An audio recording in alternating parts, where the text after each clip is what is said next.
cosmic inflation, the fraction of a second that shaped all of reality. Everything you have ever seen, everything you have ever touched, every star burning in the night sky, every galaxy spinning in the void, every atom in your body, all of it, all of everything, once occupied a space smaller than a single proton. Not a room, not a marble, not even an atom. Smaller than the nucleus at the center of an atom, and in a sliver of time, so brief that no clock could ever measure it. That impossibly tiny speck expanded by a factor so enormous that writing it out would fill this entire script with zeros. We're talking about a region roughly 1 nonillionth centimeters across. That is 29 zeros after the decimal point. Inflating to a sphere nearly a meter wide in roughly 1 undecillionth seconds. That is 36 zeros after the decimal point. And this was not the explosion of the Big Bang itself. This happened before the Big Bang as we typically understand it. This was the event that made the Big Bang possible. This was the engine that set everything in motion. This is the story of cosmic inflation. And if that number didn't hit you, let me try it another way. Imagine you had a grain of sand. Now imagine that grain of sand suddenly, in a time shorter than a trillionth of a second, expanded to become larger than the entire observable universe. That is roughly the scale of what inflation did to the cosmos, except it wasn't a grain of sand. It was space itself. The very fabric of reality, stretching and growing at a rate so violent, so incomprehensibly fast, that light itself could not keep pace. And when it was done, when this furious expansion finally slowed and stopped, the energy that had been driving it was released in a flood of particles and radiation so hot, so dense, that it filled the newly born universe with a blazing plasma. That was the Big Bang, the hot, expanding fireball that we have studied for decades. But inflation came first. Inflation was the bang behind the bang. For most of the 20th century, cosmologists had a pretty good story to tell about the universe. It began in an incredibly hot, dense state. It expanded, it cooled, hydrogen and helium formed, stars ignited, galaxies gathered, planets coalesced. Life emerged. It was a beautiful narrative supported by stunning evidence. The expansion of the universe, first observed by Edwin Hubble in the late 1920s, showed that galaxies were racing away from each other. The cosmic microwave background radiation, accidentally discovered by Arno Penzias and Robert Wilson in 1964 at Bell Labs in New Jersey, provided a snapshot of the universe when it was just 380,000 years old, a faint, uniform glow of microwave light filling every corner of the sky, the cooled remnant of that primordial fireball. And the abundances of light elements, the ratios of hydrogen, helium, and lithium observed across the cosmos, matched almost perfectly with predictions made from nuclear physics calculations about the first few minutes after the Big Bang. It was, by nearly any measure, a triumph. But there were cracks, small ones at first, nagging questions that seemed almost philosophical rather than scientific. The kind of questions you might notice on a quiet afternoon and then set aside, figuring someone smarter would eventually sort them out. And for a while, that is exactly what happened. Cosmologists noticed the problems, frowned at them, and moved on to other work. But the problems did not go away. They festered, they grew, and eventually they became so glaring that they threatened to undermine the entire Big Bang framework. The universe, it turned out, was too perfect. That sounds like a strange complaint. How can something be too perfect? Well, imagine you walk into a room and find 1,000 dice, all showing sixes. You would be suspicious, right? You would wonder if someone had arranged them. A single die showing a 6 is unremarkable. 2 dice showing sixes is a coincidence. 1,000 dice, all sixes, is a pattern that demands explanation. And the universe presented cosmologists with something very much like a room full of dice, all showing sixes. The temperature of the cosmic microwave background was astonishingly uniform. 2.725 degrees above absolute zero in every direction, to a precision of roughly 1 part in 100,000. Let us dwell on this for a moment, because the horizon problem is not just a technical inconvenience. It is genuinely bizarre, and understanding why it is bizarre requires grasping something fundamental about how information moves through the universe. Think of it this way. Imagine 2 people standing on opposite sides of an enormous room.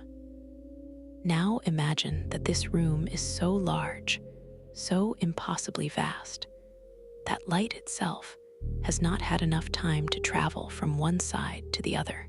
Person A cannot see person B, person B cannot see person A. They have never communicated. They have never exchanged a single photon, a single graviton, a single anything.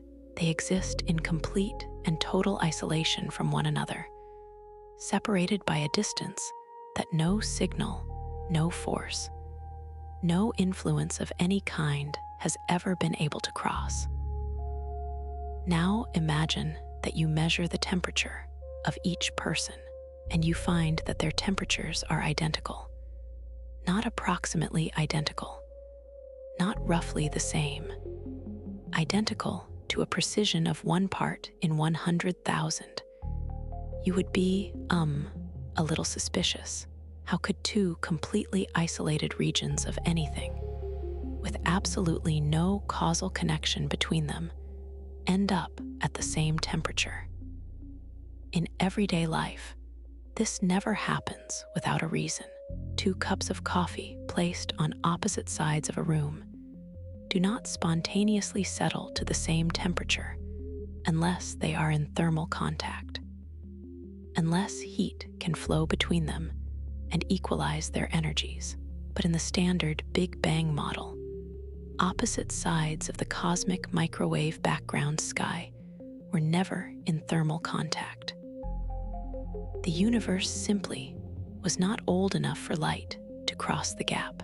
And yet, when we point our microwave receivers at one part of the sky and then swing them around to the opposite part of the sky, the temperature is the same there too, and 725 thousandths Kelvin everywhere, across distances of more than 90 billion light years in the modern universe.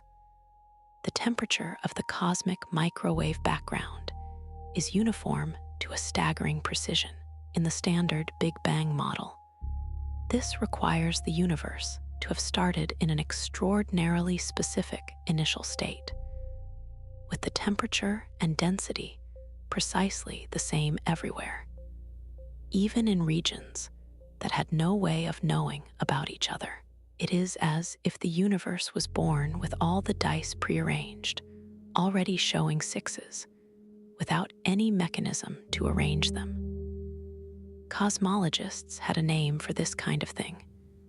They called it a fine-tuning problem. The universe appeared to require incredibly specific initial conditions to produce the observed uniformity. And nobody could explain why those conditions should have been satisfied. Adding to this mystery, the geometry of the universe was extraordinarily flat, balanced on a razor's edge between expanding forever and collapsing back on itself. To understand just how strange the flatness problem is, think about it this way. The geometry of the universe is described by a single number called omega, which is the ratio of the actual density of the universe to the critical density. If omega is exactly 1, the universe is flat. Parallel lines stay parallel forever. The angles of a triangle add up to 180 degrees, and space extends infinitely in all directions with the familiar geometry of your high school math class.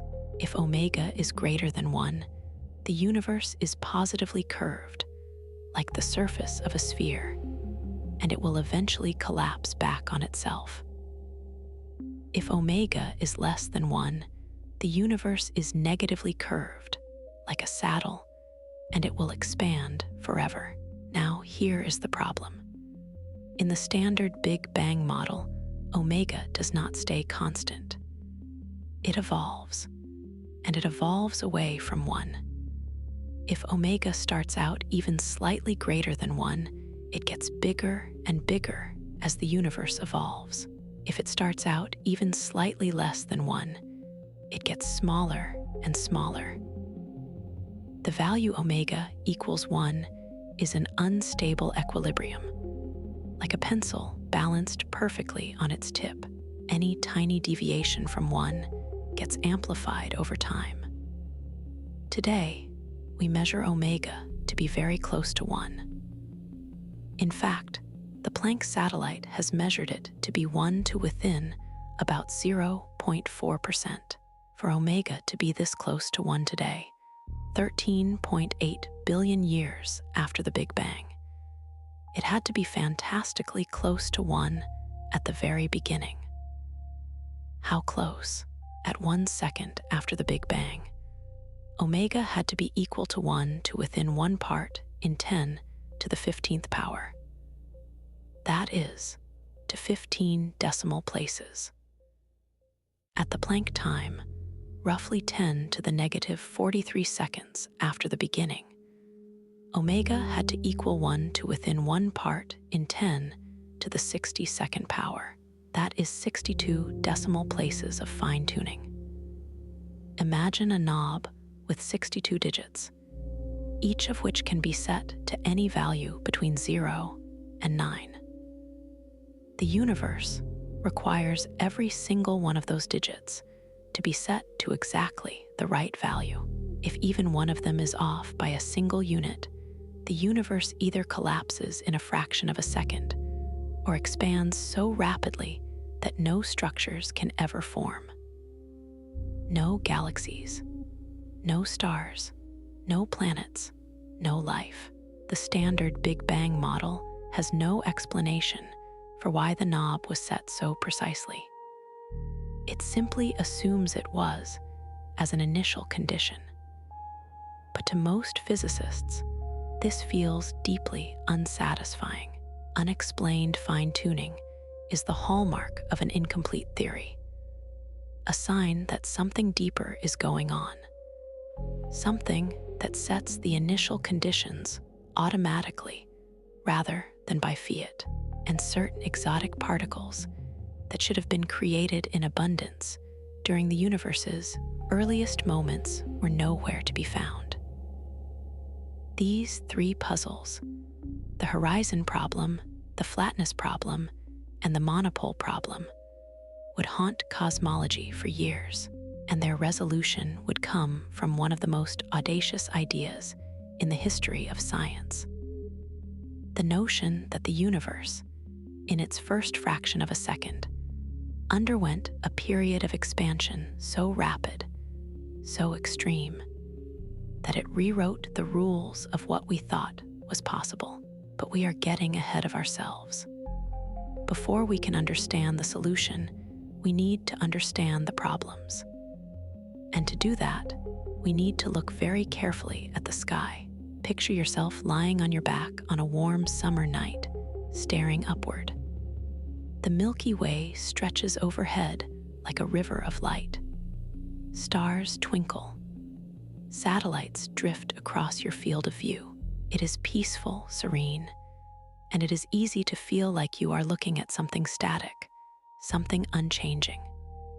But you are not. You are looking backward in time. The light from Proxima Centauri, the nearest star beyond our sun, left its surface about 4 years ago. The light from the bright star Sirius departed roughly 8.5 years ago. The Andromeda Galaxy, that faint smudge visible to the naked eye, is sending you photons that are about 2.5 million years old. The farther you look, the deeper into the past you see. And the farthest thing you can see, if you have the right instruments, is the cosmic microwave background. That ancient light, released when the universe was about 380,000 years old, has been traveling toward you for over 13.4 billion years. By the time it reaches your detector, it has been stretched by the expansion of the universe from visible light into microwaves, cooled from a blazing thousands of degrees to a frigid 2.725 thousandths Kelvin. Now, here is where the first problem shows up. When you look at the cosmic microwave background in one direction, say toward the constellation Virgo, you measure a temperature of 2.725 thousandths Kelvin. When you swing your telescope around and look in the exact opposite direction, say toward the constellation Pisces, you measure 2.725 thousandths Kelvin, the same temperature. Everywhere you look, every single direction in the sky gives you essentially the same number. This seems fine at first glance. Maybe the universe just started out that way. Uniform, smooth, simple. But there is a devastating problem lurking beneath this simplicity. For two regions of space to have the same temperature, they need to have been in thermal contact at some point. They need to have exchanged energy, traded photons back and forth, equalized their temperatures, the way a cup of hot coffee and the room it sits in eventually reach the same temperature. This process takes time. Specifically, it takes enough time for light, or any signal, to travel between the two regions. And that is the problem. The two patches of sky you just measured, one toward Virgo and one toward Pisces, correspond to regions of the early universe that are incredibly far apart. So far apart that there has not been nearly enough time since the Big Bang for light to have traveled from one to the other. They are beyond each other's horizons. They are, in the language of physics, causally disconnected. They have never exchanged a single photon. They have never been in any form of contact whatsoever. And yet their temperatures match to extraordinary precision. This is the horizon problem.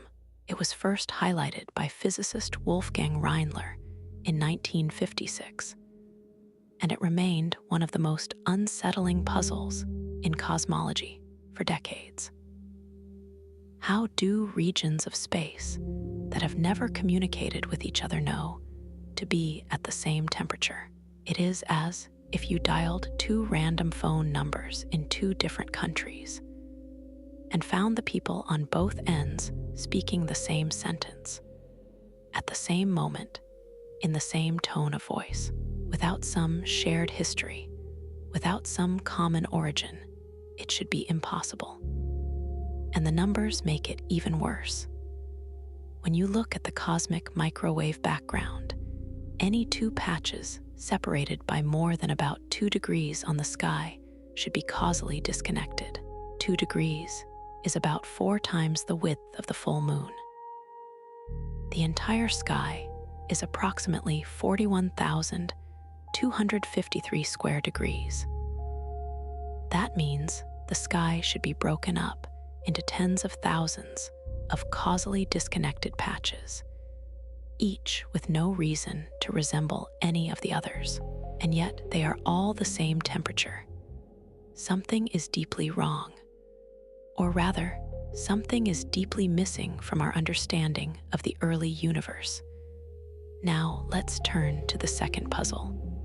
The flatness problem, the geometry of the universe, is determined by its energy density. If the universe contains precisely the right amount of energy, a specific value that physicists call the critical density, then the geometry of space is flat. Parallel lines remain parallel forever. Triangles have angles that add up to 180 degrees. The familiar geometry we learned in school holds true at cosmic scales. If the energy density is even slightly above the critical value, space curves in on itself. The universe is closed, shaped like the surface of a sphere, and it will eventually collapse in a big crunch. If the energy density is slightly below the critical value, space curves outward. The universe is open, shaped like a saddle, and it will expand forever with increasingly runaway speed. Now, observations tell us that the universe is flat, or very, very, very close to flat. The ratio of the actual energy density to the critical density, a number that physicists call omega, is measured to be 1, give or take a tiny fraction, and that might seem unremarkable. Why shouldn't the universe just happen to be flat? Well, here is why it is remarkable. The flatness of the universe is unstable. It is like balancing a pencil on its tip. If omega starts even slightly different from 1, it does not stay close to 1. It races away from 1 as the universe expands. In fact, the deviation from flatness grows with time.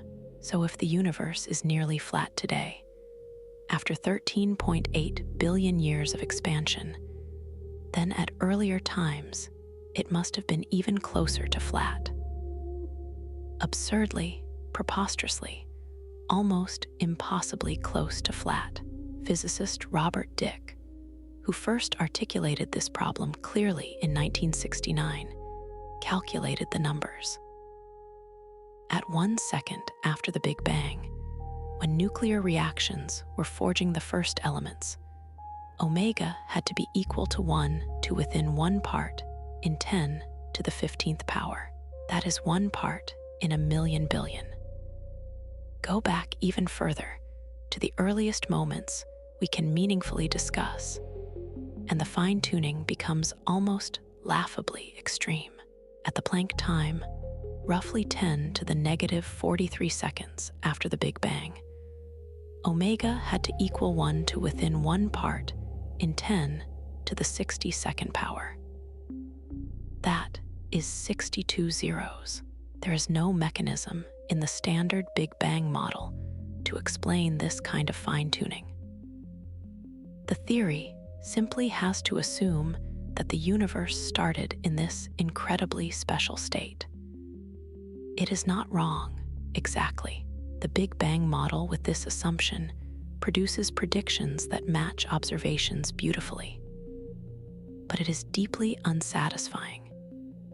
It is like a detective explaining a crime by saying, well, the suspect just happened to be in the right place at the right time with the right weapon, wearing the right disguise, for no particular reason, technically consistent with the evidence. But it feels like you are missing the real story. And then there is the third puzzle, the monopole problem. This one is, a bit more technical than the other two, but it is just as important, and it comes from the intersection of cosmology with the most ambitious ideas in particle physics. To understand the monopole problem, you first need to know about grand unified theories, or GUTS. In the 1970s, particle physicists had achieved something remarkable.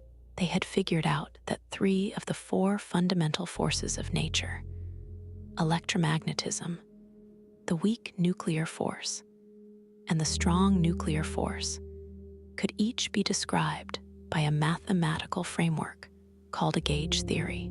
And they had a tantalizing hint that these 3 forces, which appear so different at the energies we can probe in our laboratories, might actually be different manifestations of a single, unified force at extremely high energies, at sufficiently high temperatures, above about 10 to the 29th Kelvin. The 3 forces would merge into one.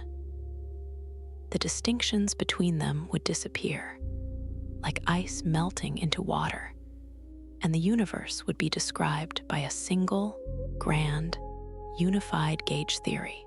When the universe cooled below that critical temperature, the single force would break, splitting into the 3 separate forces we observe today.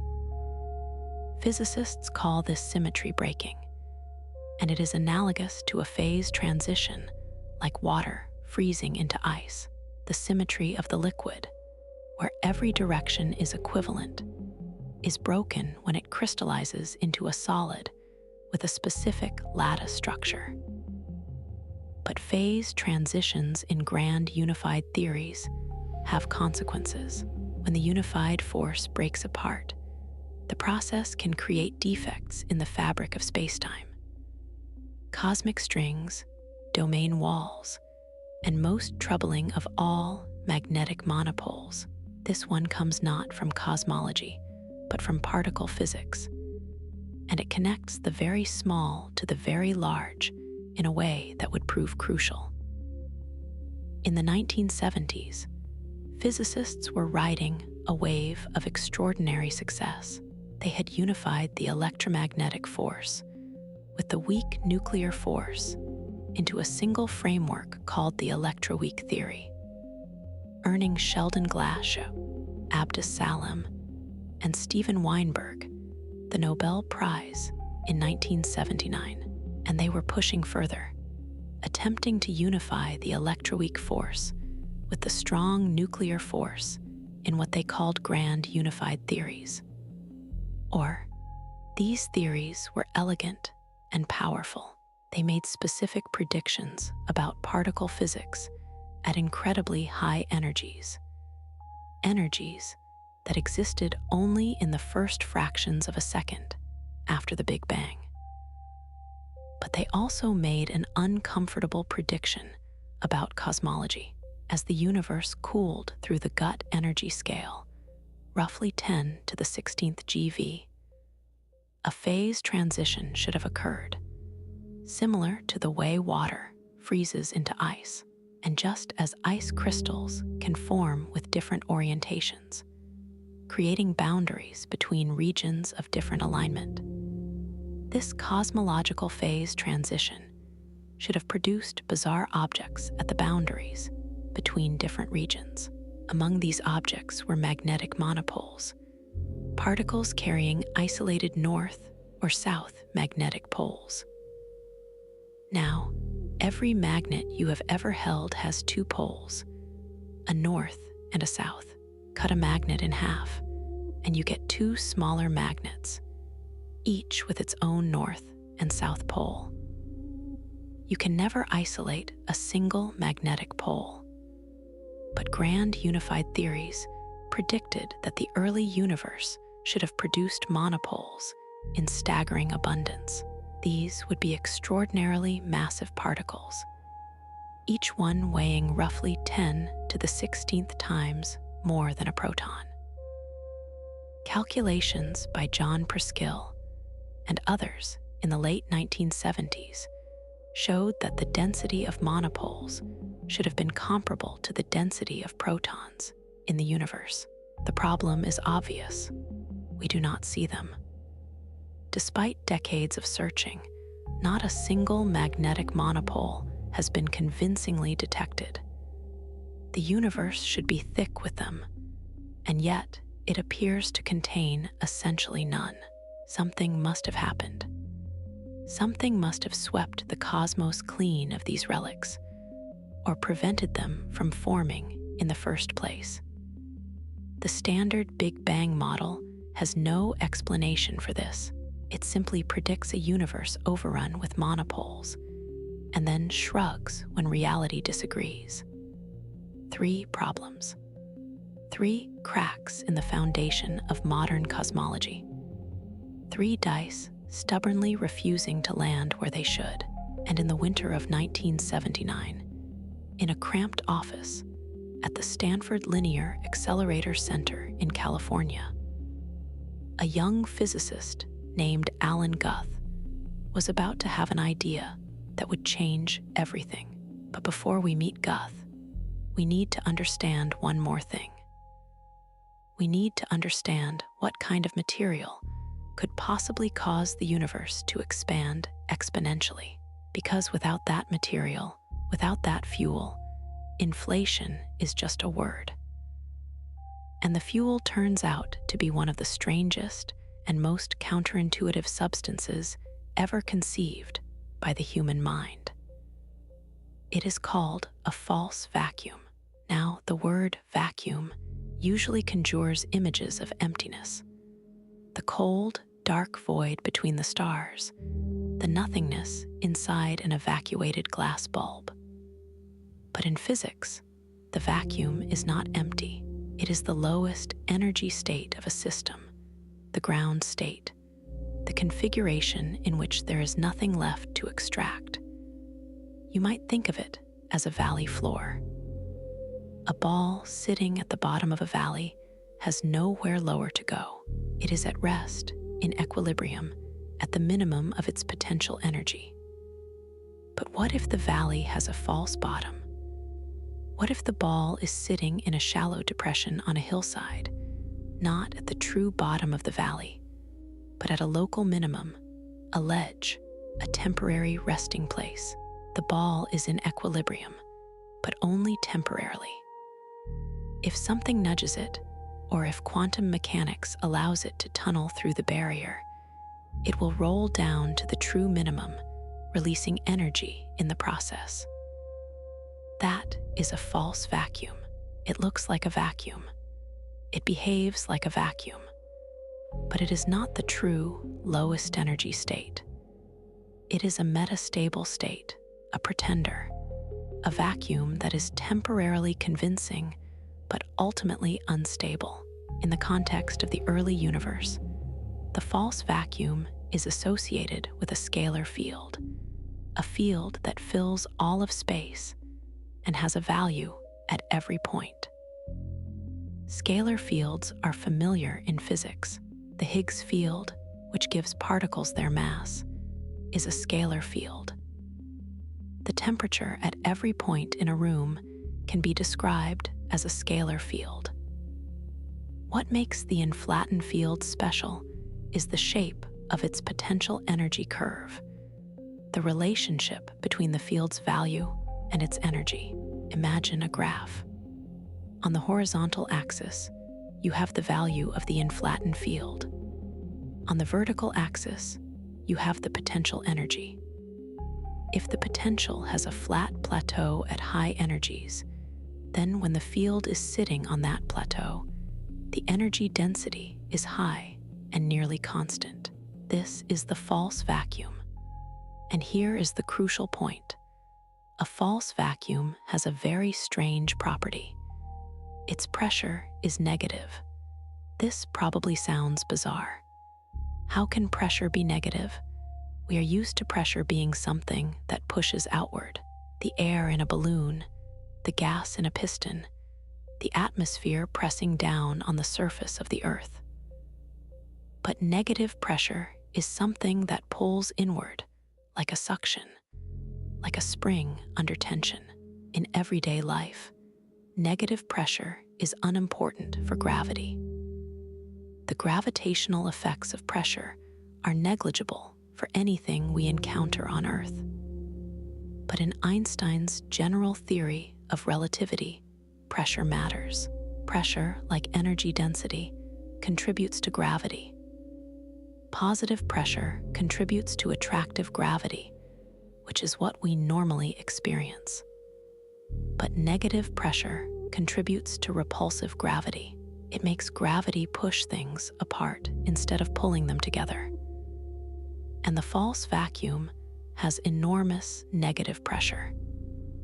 In fact, the magnitude of the negative pressure is exactly equal to the energy density. This means that the repulsive gravitational effect of the pressure is 3 times larger than the attractive gravitational effect of the energy density itself. The net effect is a powerful gravitational repulsion that drives the exponential expansion of space. This is what powers inflation. Not an explosion, not a shockwave, not any familiar kind of force. Gravitational repulsion, driven by the negative pressure of a false vacuum, causing space itself to expand at an accelerating rate. The expansion is exponential. The universe doubles in size, then doubles again, then doubles again, each doubling taking the same tiny interval of time. After just 100 or so doublings, a region smaller than a proton has grown to astronomical proportions. And here is one more counterintuitive detail. As the universe expands during inflation, the energy density does not decrease. In normal expansion, when you inflate a balloon, the air inside gets thinner. The density drops, but the false vacuum is different. Its energy density is a property of the field itself, not of the matter within it. As space expands, a new false vacuum fills the newly created volume. The total energy of the universe increases even as the energy density stays the same. This might seem to violate the conservation of energy, but in general relativity, energy conservation is more subtle than it is in everyday physics. The negative pressure of the false vacuum does negative work on the expanding universe, which is mathematically equivalent to adding energy.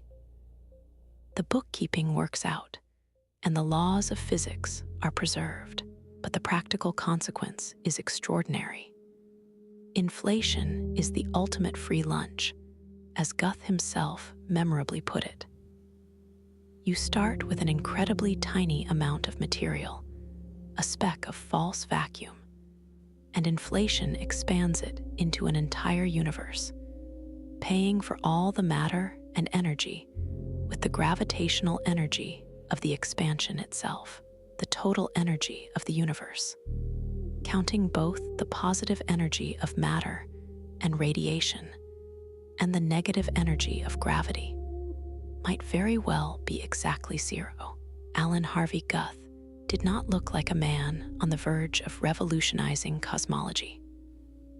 Born in 1947 in New Brunswick, New Jersey, he grew up in the neighboring town of Highland Park, attended public schools, and showed an early aptitude for science and mathematics that was, well, quiet. He was not the kind of prodigy who attracts newspaper headlines. He was the kind who sits in the back of the class, works through problems methodically, and arrives at the right answer slightly before everyone else, without making a fuss about it. He entered MIT as an undergraduate in what was then a 5-year combined bachelor's and master's program. He earned his bachelor's and master's degrees in 1969 and his doctorate in 1972, all in physics. He married his high school sweetheart, Susan Tisch, and then he entered the academic job market. And this is where things got difficult. The 1970s were not kind to young theoretical physicists. The baby boom had produced a glut of brilliant young scientists, competing for a shrinking number of permanent positions. Guth bounced from postdoctoral appointment to postdoctoral appointment.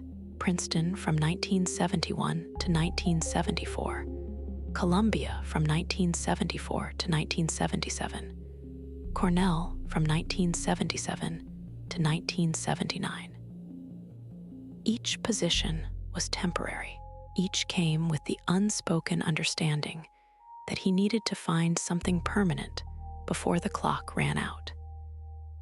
He was talented, well-liked, and productive, but he had not yet found the big idea, the result that would establish him as indispensable. By 1978, Guth was at Cornell, working on problems in particle physics. His research had little to do with cosmology. He was interested in the mathematical structures of gauge theories, the framework that underpinned the standard model of particle physics, and it was there, in an almost accidental way, that his trajectory changed forever. His colleague at Cornell, a physicist named Henry Tye, approached him with a question. Tye was interested in grand unified theories and their predictions for the early universe. Specifically, he wanted to understand the magnetic monopole problem. If Guth were correct, and if the standard Big Bang model was correct, then the universe should be drowning in monopoles. Since it clearly was not, something had to give. Either the Guth were wrong, or the cosmology was wrong, or there was something else going on that nobody had accounted for. Guth was initially reluctant. Cosmology was not his field. He knew little about it. But Tye was persuasive, and the problem was genuinely interesting. And so Guth agreed to collaborate. Together, they began calculating the expected production of magnetic monopoles in the early universe, following the standard assumptions. The results were, not encouraging. Using the standard Big Bang framework, they found that the universe should indeed produce far too many monopoles.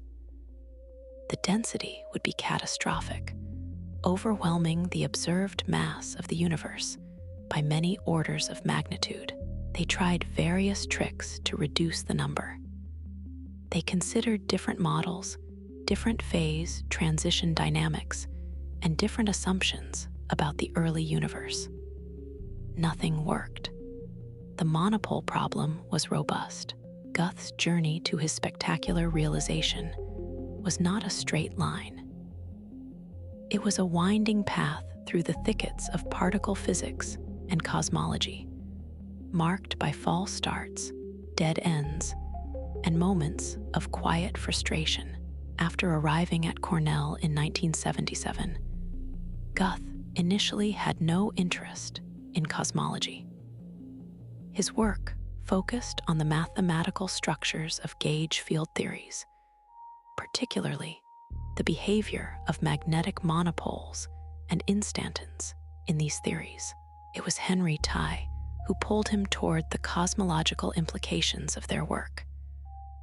Tye had been thinking about the monopole problem for some time. He knew that grand unified theories predicted monopoles, and he knew that the universe did not seem to contain them. He suspected that the dynamics of the phase transition might hold the key.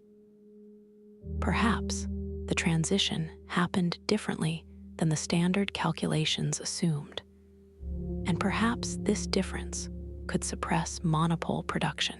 Guth and Tye spent months working through the calculations. They tried different models, different assumptions, different phase transition dynamics. They published a paper in 1980 showing that in some models, the monopole problem could be alleviated if the phase transition was strongly first order, proceeding through the nucleation and coalescence of bubbles. But the solution was incomplete. It required specific, somewhat artificial conditions. Meanwhile, Guth had moved to the Stanford Linear Accelerator Center for yet another temporary position. He continued working on the monopole problem, but he also began reading more broadly about cosmology. He read about the flatness problem. He attended lectures about the horizon problem, and gradually, these disparate threads began to weave together in his mind. The pivotal moment came on the evening of December 6, 1979. Guth was working late in his home office, thinking about the implications of supercooling during the gut phase transition. He had been doing calculations all day, filling pages of his notebook with equations. And then, in a flash of insight that he would later describe as one of the most exciting moments of his life, he realized that supercooling would cause the universe to expand exponentially. He did not sleep much that night. The next day, December 7, was a Saturday. Guth went to his office at SLAC and continued working through the implications. He calculated the magnitude of the expansion. He worked out how it would solve the flatness problem. He drew diagrams showing how the exponential expansion would dilute the monopole density. And at the top of a fresh page in his notebook, inside that now famous double box, he wrote, "Spectacular realization. This kind of supercooling can explain why the universe today is so incredibly flat, and therefore resolve the fine-tuning paradox pointed out by Dick." In the weeks that followed, Guth gave informal talks about his idea to colleagues at SLAC. The response was immediate and enthusiastic. Sidney Coleman, one of the most respected particle physicists in the world, invited Guth to give a seminar at Harvard. Sheldon Glashow, a Nobel laureate, attended and was deeply impressed. The word spread rapidly through the physics community, and Guth found himself fielding calls and letters from cosmologists around the world. He gave his first formal seminar on inflation on January 23, 1980, at SLAC. The room was packed. Physicists who had never heard of the flatness problem were suddenly deeply invested in it. And Guth, the quiet young postdoc who had bounced from institution to institution for nearly a decade, was suddenly a star. But Guth was also honest about the limitations of his model. He knew that the graceful exit problem was serious. In his 1981 paper, he devoted significant space to discussing the difficulty of ending inflation in a smooth, uniform way. He did not try to sweep the problem under the rug or claim to have solved it. He presented inflation as a promising but incomplete idea, and he invited others to help complete it. That honesty, that intellectual humility, is one of the things that makes Guth's story so compelling. He did not just have a great idea. He presented it with clarity, acknowledged its flaws, and trusted the scientific community to build on it. And the community responded magnificently. And at the age of 33, after nearly a decade of bouncing between temporary positions, Alan Guth finally got a permanent job. MIT, his alma mater, offered him a faculty position. He accepted, and he has been there ever since. But there was a problem. There is always a problem. Guth's original version of inflation, now called old inflation, relied on the idea that the false vacuum would decay through a process called bubble nucleation. As the universe sat in the false vacuum state, small bubbles of the lower energy, true vacuum, would spontaneously form, like bubbles in a pot of boiling water. and expand at nearly the speed of light. Eventually, these bubbles would collide and merge, and the energy released in the collisions would reheat the universe, producing the hot plasma of the standard Big Bang. It was a vivid, compelling picture, but when Guth and his collaborator Eric Weinberg carefully analyzed the dynamics, they found that it did not work. The bubbles expanded too fast, and the space between them expanded even faster due to inflation. The bubbles could never catch up to each other. They would never collide, never merge, never release their energy in the necessary way. The universe after inflation would not be a smooth, hot plasma. It would be a cold, empty void punctuated by isolated, expanding bubbles that could never interact. This was the graceful exit problem. Inflation was easy to start. It was almost impossible to stop. For a while, it seemed like the entire idea might be sunk. Inflation was beautiful. It solved real problems, but if it could not end properly, it was useless. The solution came from the other side of the world. In Moscow, a young physicist named Andrei Lind had been thinking along similar lines. Lind, born in 1948, had studied at Moscow State University and received his doctorate from the Lebedev Physical Institute. He was deeply immersed in the intersection of particle physics and cosmology, and he had been exploring the behavior of scalar fields in the early universe since the early 1970s, working with his mentor David Kershnitz on the theory of cosmological phase transitions. When Guth's paper appeared, Lind immediately understood both its power and its weakness, and he had an idea for how to fix it. Lind's insight was that the phase transition did not have to be a first-order transition, the kind that produces bubbles. Instead, it could be a second-order transition, a smooth, continuous process. In this scenario, the inflated field, the scalar field driving inflation, does not suddenly jump from one state to another. Instead, it slowly rolls down a gentle slope in its potential energy landscape, like a ball rolling down a very shallow hill. During this slow roll, the universe continues to inflate. The energy density remains nearly constant, and the exponential expansion continues. But because the field is slowly changing, the inflation gradually slows down. Eventually, the field reaches the bottom of the hill, the minimum of its potential, and begins oscillating.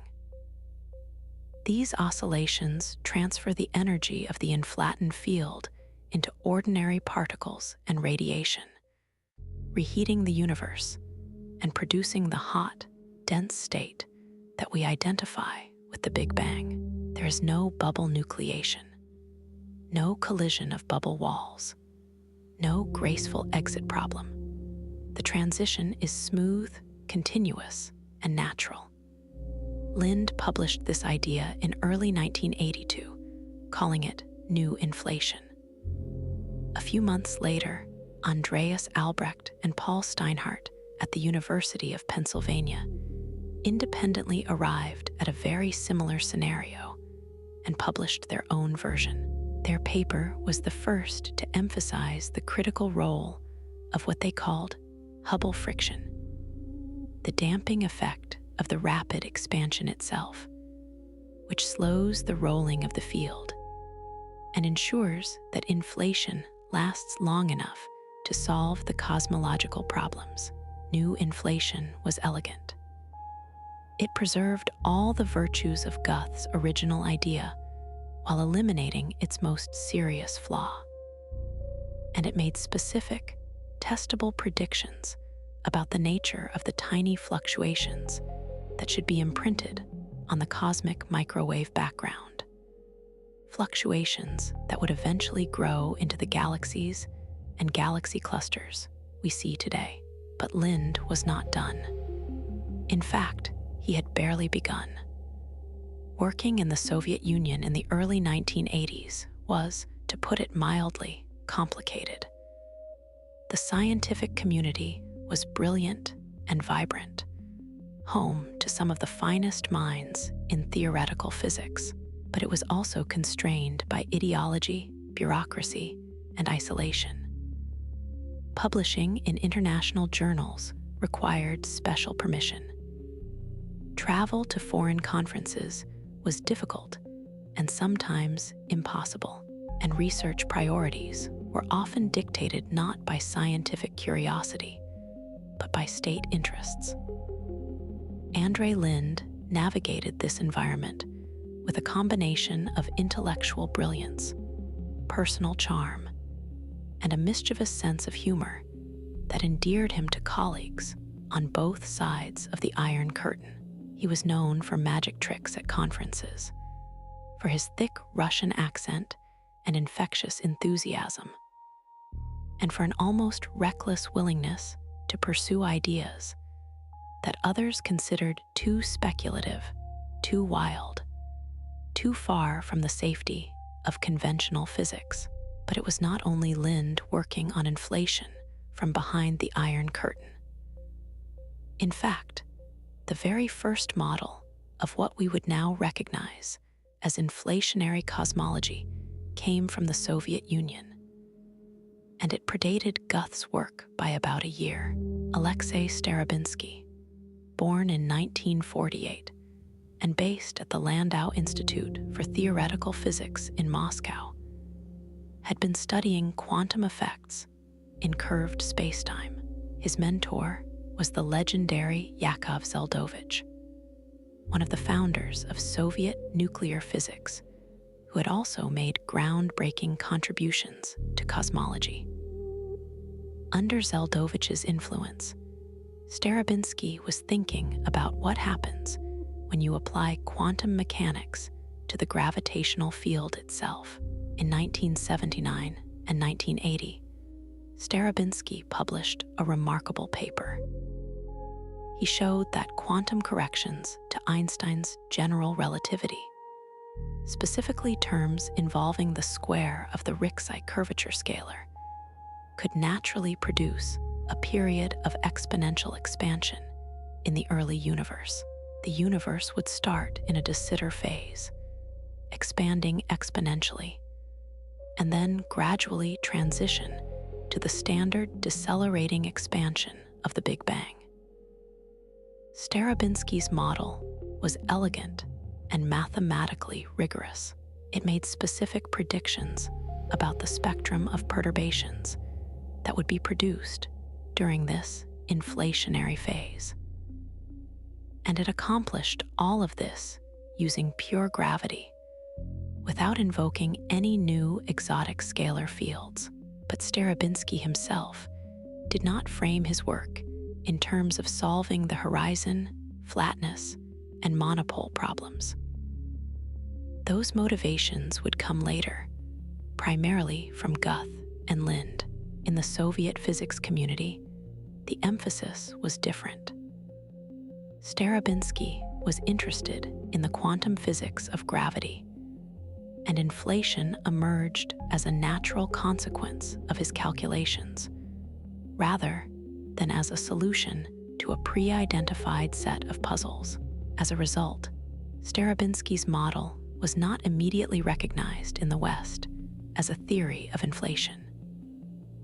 It would take years for the connections to be fully appreciated. But today, Starobinsky's model, often called R-squared inflation, is widely regarded as one of the most successful inflationary models ever proposed. Its predictions match the latest observations from the Planck satellite with remarkable precision, and it remains one of the favored models among cosmologists. In 2014, Starobinsky, Guth, and Lind were jointly awarded the Kavli Prize in Astrophysics for pioneering the theory of cosmic inflation. It was a fitting recognition of the three very different paths that converged on the same revolutionary idea. But Lind's most important contribution was still to come. By 1983, Lind had grown frustrated with new inflation. The model worked, but it required very specific conditions. The inflated field had to start near the top of a particular kind of potential energy hill, and the shape of that hill had to be carefully tuned to match the requirements of the underlying particle physics. It felt contrived. Lind wanted something more natural, more general, more robust. And so he made a radical move. He threw out the requirement that inflation had to start from a thermal equilibrium state. He abandoned the idea that inflation was triggered by a phase transition. Instead, he proposed something much simpler and much wilder. In chaotic inflation, the inflation field could start with any initial value. There was no need for special initial conditions, no requirement for a particular phase transition, no reliance on thermal equilibrium. If the field happened to start with a large value, the potential energy would be high, and the resulting gravitational repulsion would drive exponential expansion. If the field started with a small value, nothing much would happen, and that region of space would remain tiny and insignificant. But the regions that did inflate would expand so enormously that they would dominate the volume of the universe, regardless of how improbable their initial conditions might have been. It was elegant in its simplicity. Order from chaos. You start with a messy, random initial state, and the regions that happen to inflate swallow everything else by sheer exponential growth. No fine-tuning required. Lind presented chaotic inflation for the first time at a conference on Shelter Island, New York, in 1983. The audience included some of the world's top physicists and cosmologists, Guth, Steinhardt, Hawking, and many others. Most of them stared at him blankly. Only Hawking understood, Lind later recalled. Indeed, Stephen Hawking was among the first to appreciate the power of chaotic inflation. In his best-selling 1988 book, A Brief History of Time, Hawking praised the idea, noting that it had all the advantages of earlier inflationary models without relying on questionable phase transitions. But the full implications of chaotic inflation would take years to unfold. And one of those implications would be perhaps the most mind-bending idea in all of modern science: the possibility that our universe is not alone. Lind's personal journey during this period was as remarkable as his scientific one. Working in the Soviet Union meant navigating a system that could be both intellectually stimulating and personally suffocating. He was surrounded by brilliant colleagues: Starobinsky, Mukhanov, Zeldovich, Sakharov. But the barriers to international collaboration were real and sometimes absurd. Permission to attend a foreign conference could take months to obtain and could be denied at the last minute for reasons that were never explained. Published papers had to pass through a censorship process, and the ideological constraints, while looser in physics than in some other fields, were never entirely absent. Lind once described the atmosphere with a characteristically dry humor. In the Soviet Union, he said, if you told people you were working on the origin of the universe, they would look at you like you were slightly mad. But if you told them you were working on problems in quantum field theory at high temperatures, which was technically the same thing, they would nod approvingly. The trick was to do revolutionary work while describing it in the most boring possible language. Despite these difficulties, Lind produced a remarkable body of work during the 1980s.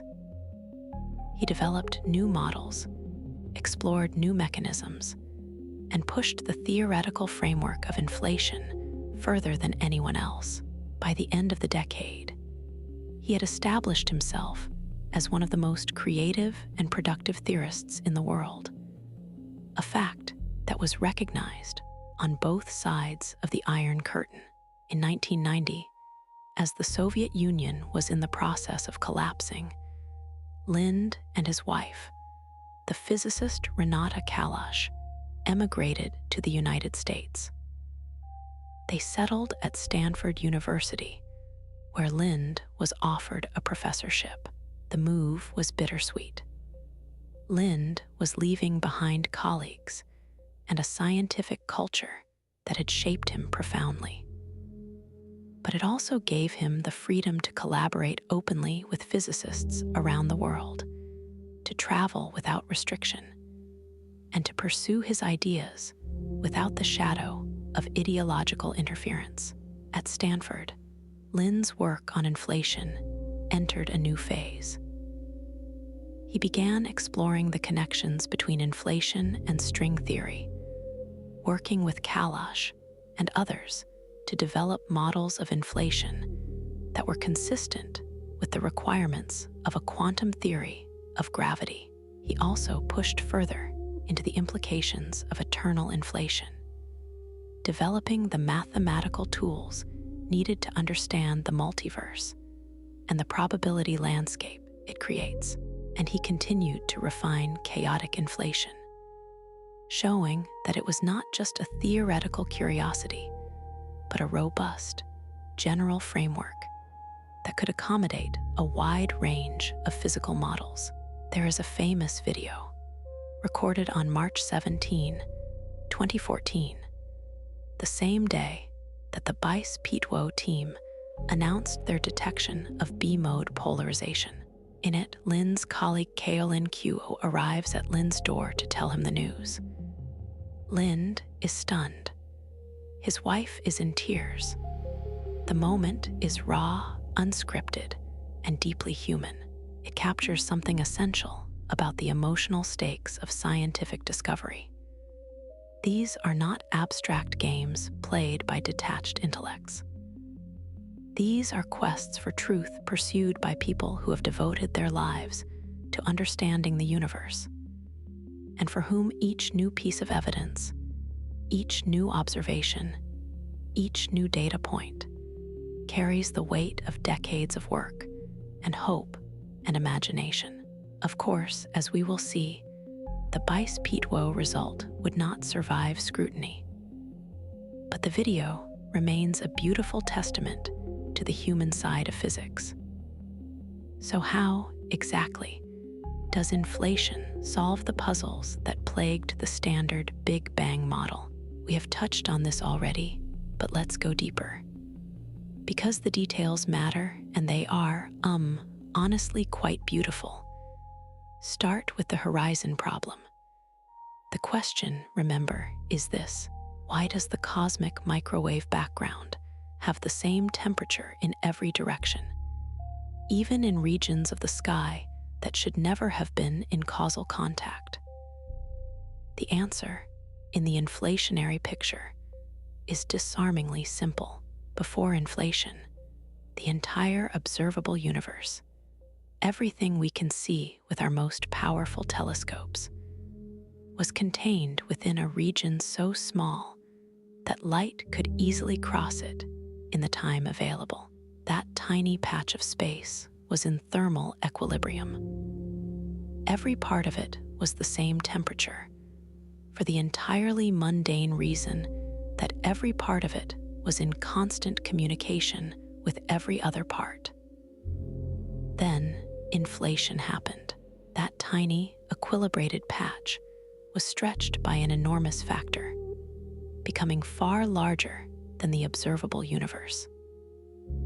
The regions that would eventually become the cosmic microwave background, the regions we see in opposite directions of the sky, started as neighbors.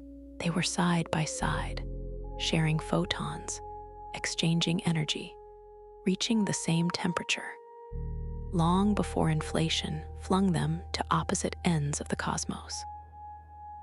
The horizon problem vanishes because inflation changes the relationship between distance and time.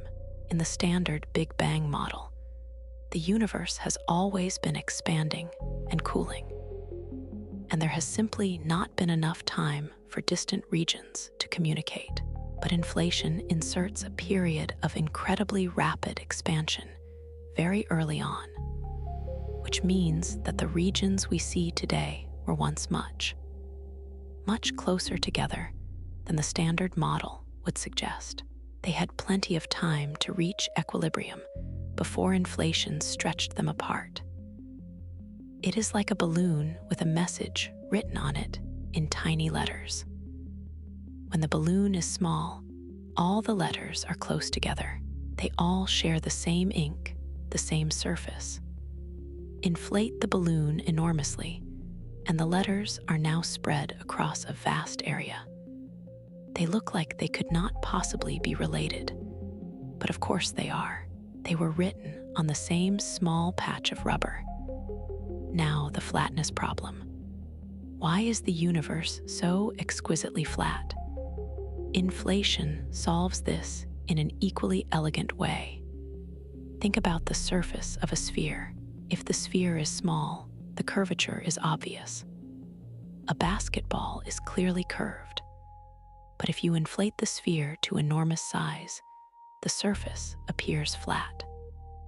Stand on the Earth, and the ground looks flat beneath your feet, even though the planet is a sphere 12,742 kilometers in diameter. Now imagine inflating the Earth to 1 trillion times its current size. The curvature would be completely undetectable on any scale you could measure. That is what inflation does to the curvature of the universe. Whatever the initial curvature of space might have been, positive, negative, or anything in between, the exponential expansion drives it towards zero with overwhelming force.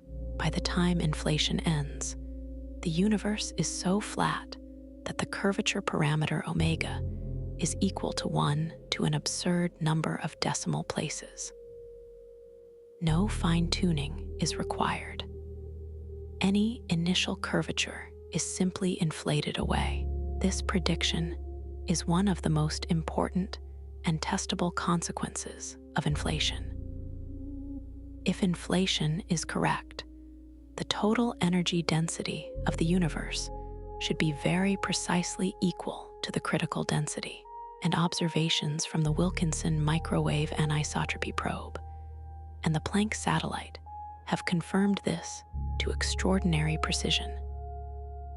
The universe is flat to within about 0.4%, consistent with exact flatness. And finally, the monopole problem. This is the problem that started it all for Guth, and its solution is perhaps the most straightforward.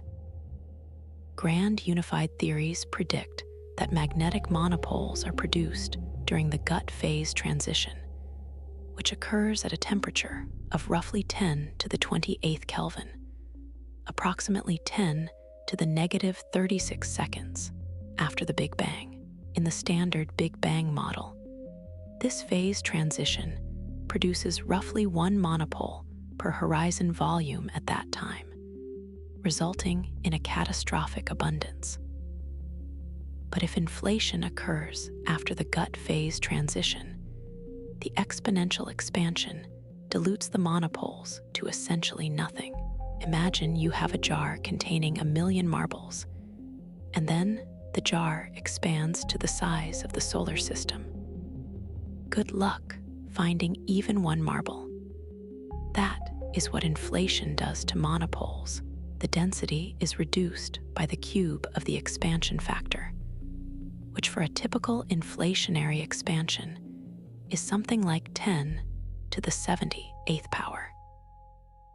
The expected number of monopoles in the entire observable universe drops to well below 1.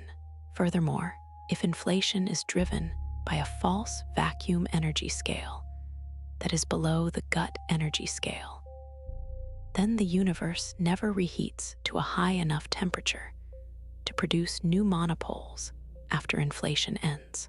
The monopoles are diluted and they are never regenerated. The problem is solved completely.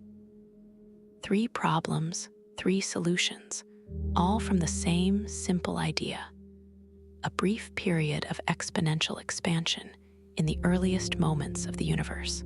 It is hard to overstate how satisfying this was to the physics community. For years, these puzzles had resisted all attempts at resolution within the standard framework, and here was a single, elegant mechanism that dispatched all 3 simultaneously. What made inflation so compelling was not just that it solved these problems, but how it solved them. It did not require new particles, new forces, or new symmetries to be added to the standard model of particle physics. It required only one thing: a scalar field with the right potential energy curve, and scalar fields were already a familiar part of particle physics. The Higgs field, which gives elementary particles their masses, is a scalar field.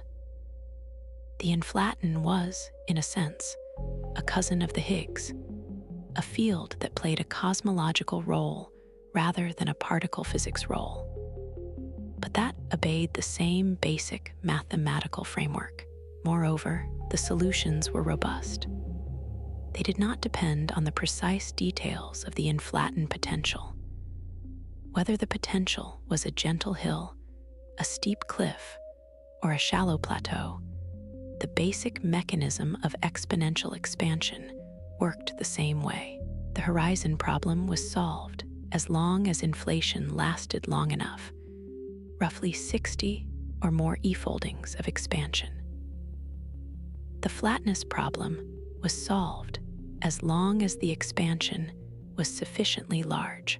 The monopole problem was solved as long as inflation occurred after the gut phase transition. These conditions were generic, not special. They were satisfied by a wide range of models, not just one carefully tuned scenario. This genericity was both a strength and, as we will see later, a source of controversy. But in the early 1980s, when inflation was still young and fresh and full of promise, it was almost universally seen as a virtue. The theory was flexible enough to accommodate different particle physics models, yet constrained enough to make definite predictions. It was the kind of theory that physicists love: simple in concept, rich in consequences, and testable by observation. And it was about to make its most astonishing prediction yet. But inflation does more than just solve old problems. It makes new predictions, and the most profound of these concerns the origin of structure in the universe itself. Look around you. Look at the room you are in, the building you are in, the city you are in. Look up at the sky and imagine the vast web of galaxies stretching across the observable universe. Clusters and superclusters of galaxies arranged in filaments and walls surrounding immense voids. The cosmic web, the largest structure in existence. All of that structure, every galaxy, every star, every planet, every atom in your body, traces its origin back to events that occurred during inflation. And those events were not explosions or collisions or any macroscopic process. They were quantum fluctuations, the smallest, most ephemeral disturbances imaginable, amplified by inflation to cosmic proportions. This is, worth sitting with for a moment, because if you think about it, it is one of the most mind-bending connections in all of physics. The largest structures in the universe, galaxy clusters spanning hundreds of millions of light years, were seeded by disturbances that occurred at scales smaller than an atom, in a universe smaller than a proton, in a time interval shorter than anything we could ever directly measure. The bridge between these two extremes, between the absurdly small and the incomprehensibly large, is inflation. Without inflation, quantum fluctuations would remain quantum fluctuations, tiny and invisible and irrelevant to the macroscopic world. With inflation, they become the architecture of the cosmos. Let me explain what I mean, because this is, well, one of the most staggering ideas in all of science. It connects the physics of the smallest conceivable scales to the astronomy of the largest, and it does so through a mechanism so elegant that it almost seems too good to be true. Quantum mechanics, the physics of the very small, tells us that the universe is inherently uncertain. You cannot pin down both the position and the momentum of a particle with arbitrary precision. You cannot specify the exact value of a field at a given point in space and time. There is always a residual jitter, a fundamental fuzziness built into the fabric of reality. This is not a limitation of our instruments. It is a feature of the universe itself. These quantum fluctuations exist everywhere, all the time. In empty space, they manifest as virtual particles, pairs of particles and antiparticles that pop into existence and annihilate each other almost instantly, borrowing energy from the vacuum for the briefest of moments. In a quantum field, they appear as tiny, random variations in the field's value, a restless shimmering that never quite settles to zero. During inflation, the inflated field, the scalar field driving the exponential expansion, undergoes these quantum fluctuations just like any other quantum field. At any given moment, the field's value jitters slightly. A tiny bit higher here, a tiny bit lower there. These fluctuations are incredibly small, vanishingly small, on the order of the Planck scale. But here is where inflation performs its most remarkable trick. Normally, quantum fluctuations exist at microscopic scales and disappear almost as quickly as they form. They are temporary, fleeting, insignificant. But during inflation, space itself is expanding exponentially. A fluctuation that starts at a microscopic scale is stretched in a fraction of a second to a macroscopic scale, and once a fluctuation has been stretched beyond the Hubble horizon, the distance that light can travel in the time available, it can no longer oscillate back. It freezes. It becomes a classical perturbation, a real, permanent variation in the density of the universe. Think of it this way. Imagine you are watching ripples on the surface of a pond. These ripples come and go, rising and falling, spreading and fading.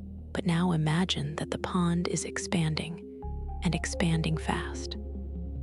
So fast that the ripples, which were small enough to slosh back and forth, are suddenly stretched to the size of ocean waves. They can no longer slosh. They are frozen in place, locked into the surface of the water. That is what inflation does to quantum fluctuations. When inflation ends, these frozen fluctuations are imprinted on the universe as tiny variations in density, regions that are very slightly denser than average, and regions that are very slightly less dense than average. The variations are minuscule, on the order of 1 part in 100,000. But they are real, and they are permanent, and gravity, patient and relentless, does the rest. Regions that are slightly denser than average have slightly stronger gravity. They pull in a little more matter from their surroundings. They become denser still, over millions and billions of years. This process of gravitational collapse amplifies the tiny initial fluctuations into the grand structures we see today. The slightly dense regions become galaxies. The slightly underdense regions become voids. The pattern of fluctuations determines the arrangement of galaxies across the sky, the structure of the cosmic web, and the distribution of matter at the largest scales. Every galaxy in the universe, including our own Milky Way, exists because of a quantum fluctuation during inflation. Every star, every planet, every living thing traces its lineage back to a tiny jitter in the inflated field, amplified and frozen by the exponential expansion of space, and then sculpted by gravity over billions of years into the complex, beautiful structures we inhabit. The origin of everything we see, from the cosmic web to the page you are reading this on, goes back to events that occurred on the smallest conceivable scales, during the briefest conceivable time, in the earliest conceivable epoch of the universe. Quantum mechanics and general relativity, the physics of the very small and the physics of the very large, united by inflation into a single, coherent narrative. This insight was not Guth's alone. It was developed by multiple groups working independently in the early 1980s. The first calculations of inflationary perturbations were done by Vyacheslav Mukhanov and Gennady Chibisov at the Lebedev Physical Institute in Moscow, in the context of Starobinsky's model, then at the landmark Nuffield workshop on the very early universe at Cambridge University in the summer of 1982.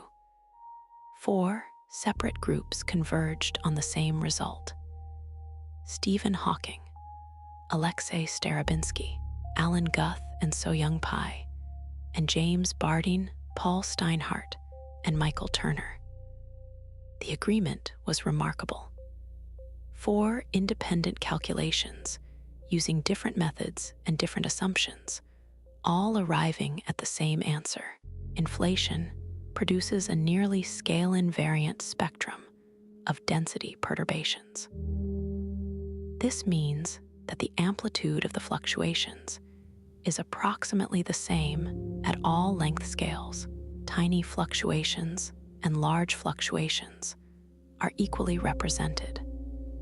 A prediction that is deeply connected to the exponential nature of inflation and the nearly constant energy density of the inflated field during the inflationary epoch.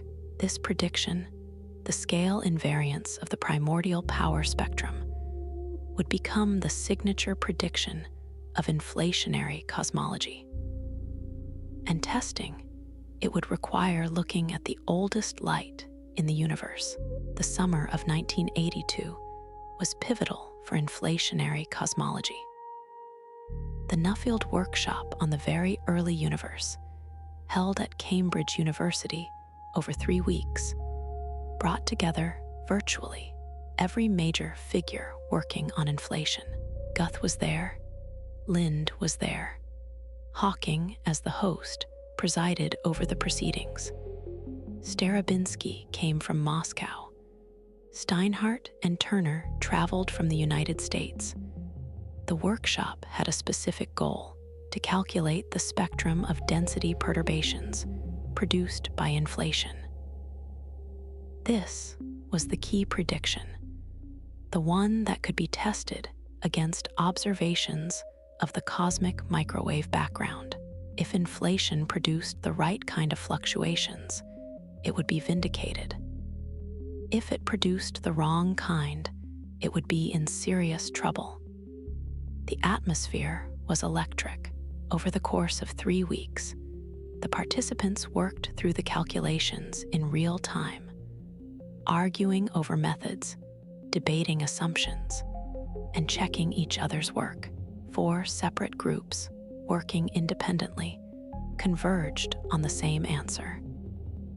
The fluctuations were nearly scale invariant. Their amplitude was determined by the energy scale of inflation and the shape of the inflation potential, and they were Gaussian, meaning their statistical distribution followed a bell curve with no preferred direction or location. These predictions were remarkably specific, and they were testable in principle by measuring the cosmic microwave background with sufficient precision. The Nuffield workshop established the theoretical framework that would guide observational cosmology for the next 4 decades. Lind recalls the workshop as one of the most intellectually intense experiences of his career. At one point during the proceedings, Hawking announced that new inflation was dead, that the perturbations it produced were too large. Lind had to translate Hawking's lecture for the Russian-speaking attendees, and found himself in the uncomfortable position of translating criticism of his own theory. But he pushed back, and in the end, the calculations showed that his models could produce perturbations of the right amplitude after all. The relationship between Hawking and Lind, forged at that workshop, remained close for decades. Lind has recalled with warmth how their debate about new inflation evolved into a lasting friendship, with Hawking inviting Lind to his hotel room to continue the discussion and showing him photographs of his family. Science, at its best, is like this: fierce intellectual debate, honest disagreement, and mutual respect, all in the service of understanding the universe. The physicists who built inflationary cosmology were not working in isolation. They were part of a global community, spanning continents and ideologies, connected by a shared passion for uncovering the deepest truths about reality. And the truth they uncovered was this: in the first fraction of a second after the beginning, the universe underwent an expansion so extreme that it defies all intuition. And in that expansion, in the interplay between quantum mechanics and gravity, the seeds of everything we see were planted, the fraction of a second that shaped all of reality. And there is one more chapter in the story of inflation that often gets overlooked, but it is absolutely critical.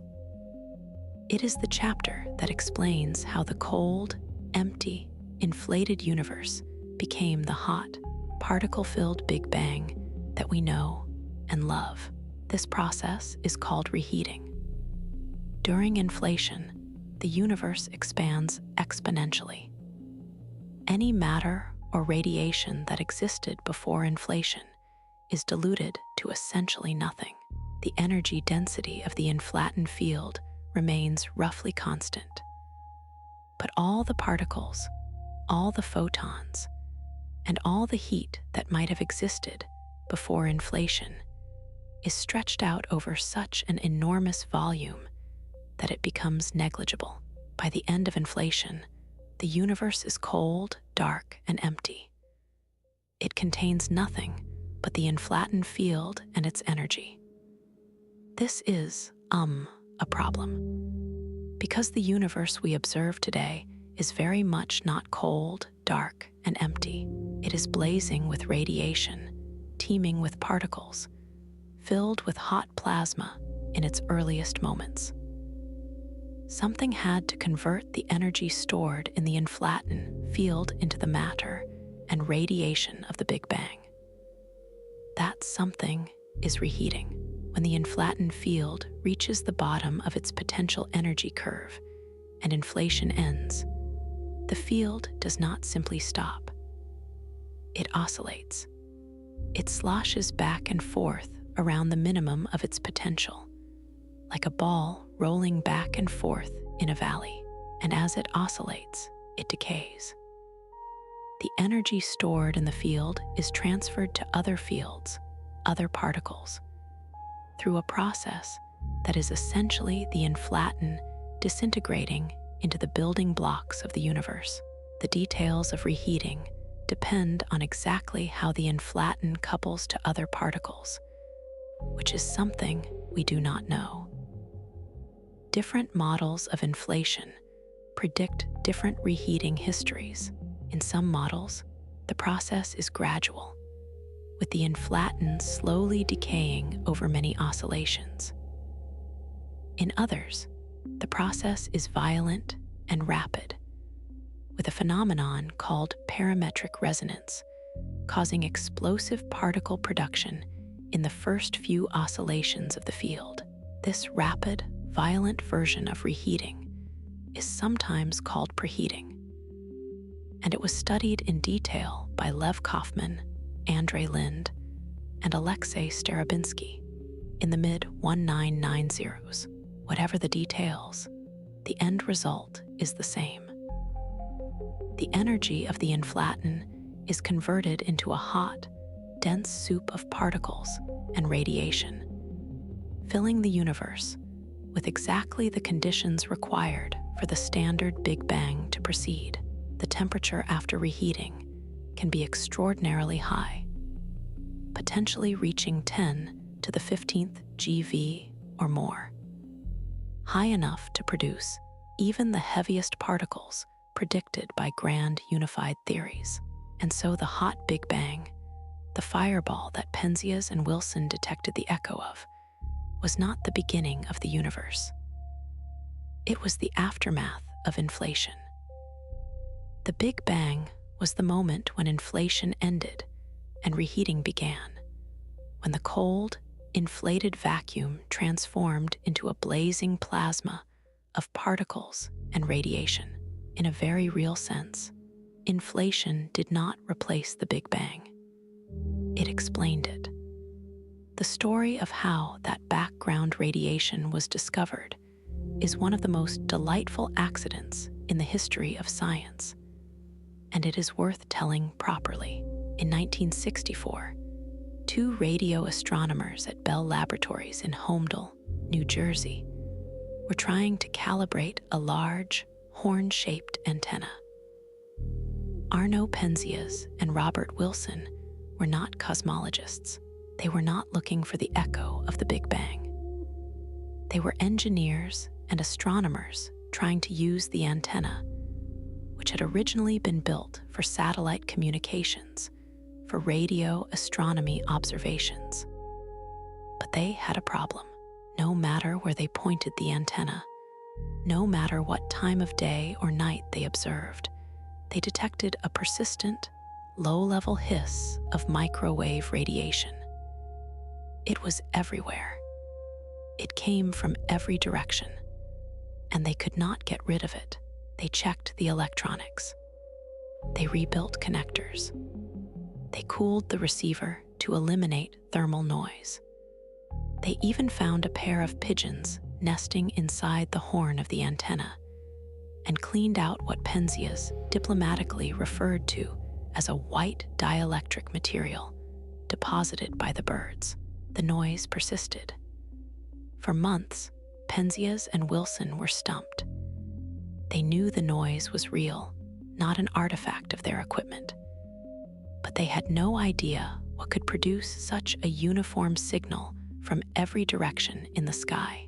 Then a colleague mentioned that a group of theoretical physicists at Princeton University, led by Robert Dicke, had been predicting exactly such a signal.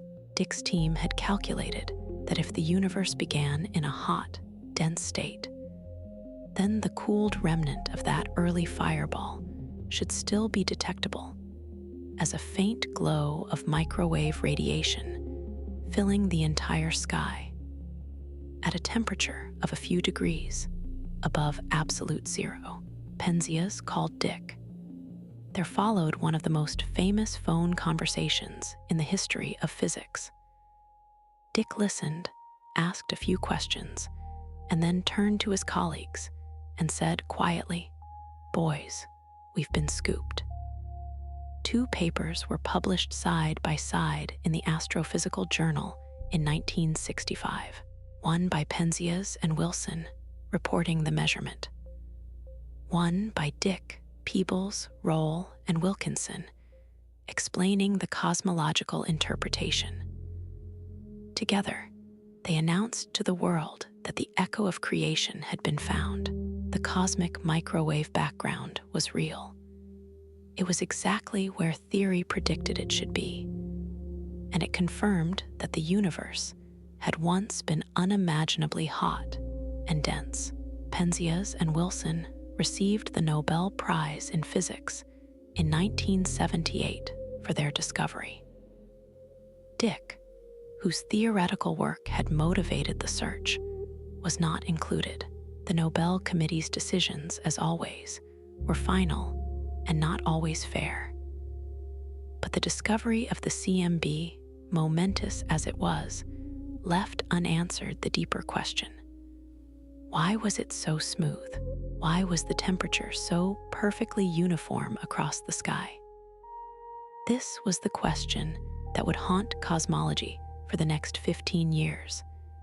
And it was the question that cosmic inflation was born to answer. In 1989, NASA launched a satellite into orbit that would transform our understanding of the cosmos.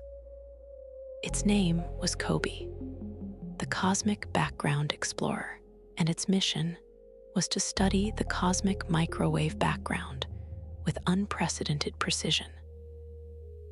The cosmic microwave background, that faint glow of microwave radiation filling the sky, had been discovered by accident by Penzias and Wilson in 1964. Its existence confirmed the hot Big Bang model and earned Penzias and Wilson the Nobel Prize in 1978. But for decades after its discovery, the CMB had been measured only crudely. Its temperature was known to be about 2.7 Kelvin, and it appeared to be remarkably uniform. But cosmologists knew that it could not be perfectly uniform. If the universe started in a perfectly smooth state, with no variations in density whatsoever, then there would be nothing for gravity to work with. No seeds for structure. No galaxies. No us. Inflation predicted that these variations existed. It predicted their statistical properties, their amplitude, and their spectrum. But nobody had yet observed them. They were expected to be incredibly small, just a few tens of millionths of a degree, far below the sensitivity of any existing instrument. COBE changed that.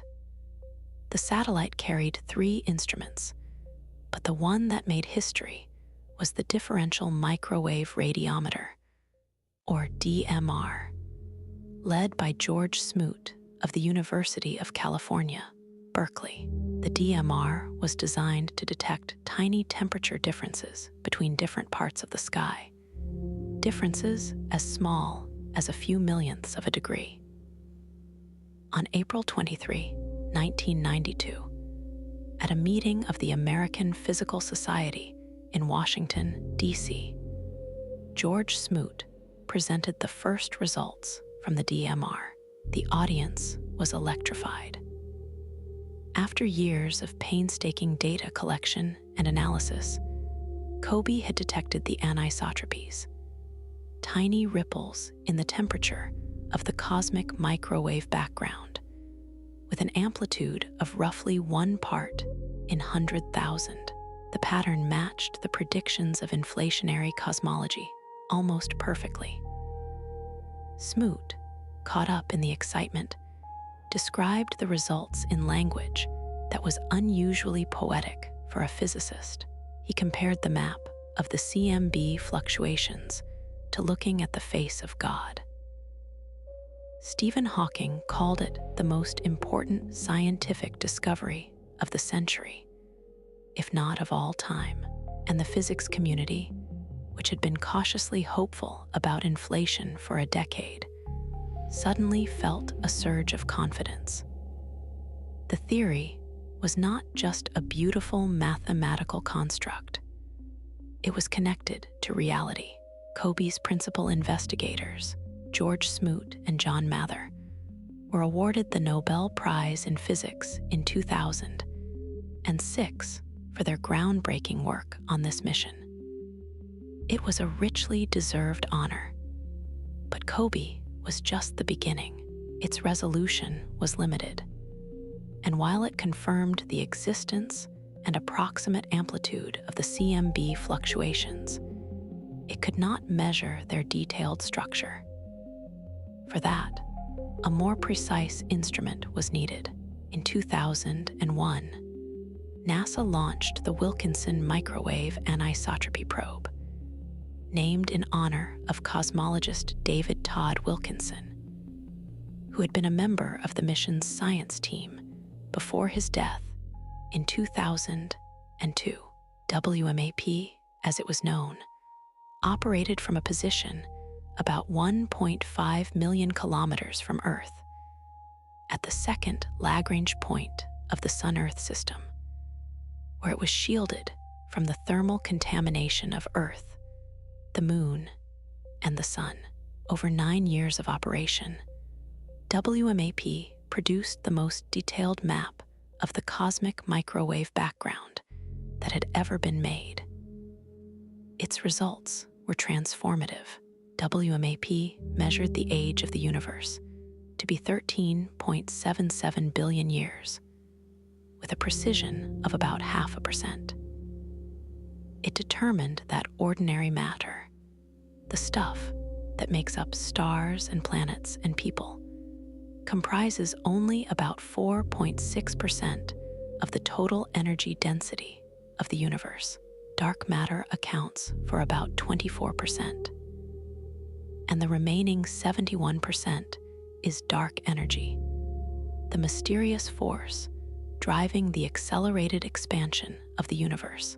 But for inflation, the most important result from WMAP was the detailed measurement of the power spectrum of the CMB fluctuations. The power spectrum describes how the amplitude of the temperature fluctuations varies with angular scale. At large scales, the fluctuations have a certain amplitude. At smaller scales, the amplitude changes in a specific, predictable pattern determined by the physics of the early universe. WMAP confirmed that the power spectrum was nearly scale invariant, exactly as inflation predicted. More precisely, it measured the spectral index, a parameter that characterizes the slight departure from perfect scale invariance, to be about 0.96. A value of exactly 1 would mean perfect scale invariance. A value slightly below 1, which is what WMAP measured, corresponds to a spectrum that is very slightly tilted, with slightly less power at small scales than at large scales. This red tilt, as cosmologists call it, is a specific prediction of the simplest inflationary models, and its detection was a major vindication of the theory. The 3 most highly cited physics and astronomy papers published in the 2000s were all WMAP scientific papers. That is how important this mission was. And then came Planck. Launched by the European Space Agency in 2009, the Planck satellite was designed to measure the CMB with even greater precision than WMAP. It observed the sky in 9 different frequency bands, ranging from 30 to 857 gigahertz, with a resolution about 2.5 times finer than WMAP. Its all-sky maps of the CMB are the most detailed and precise ever produced, and they have become the gold standard for observational cosmology.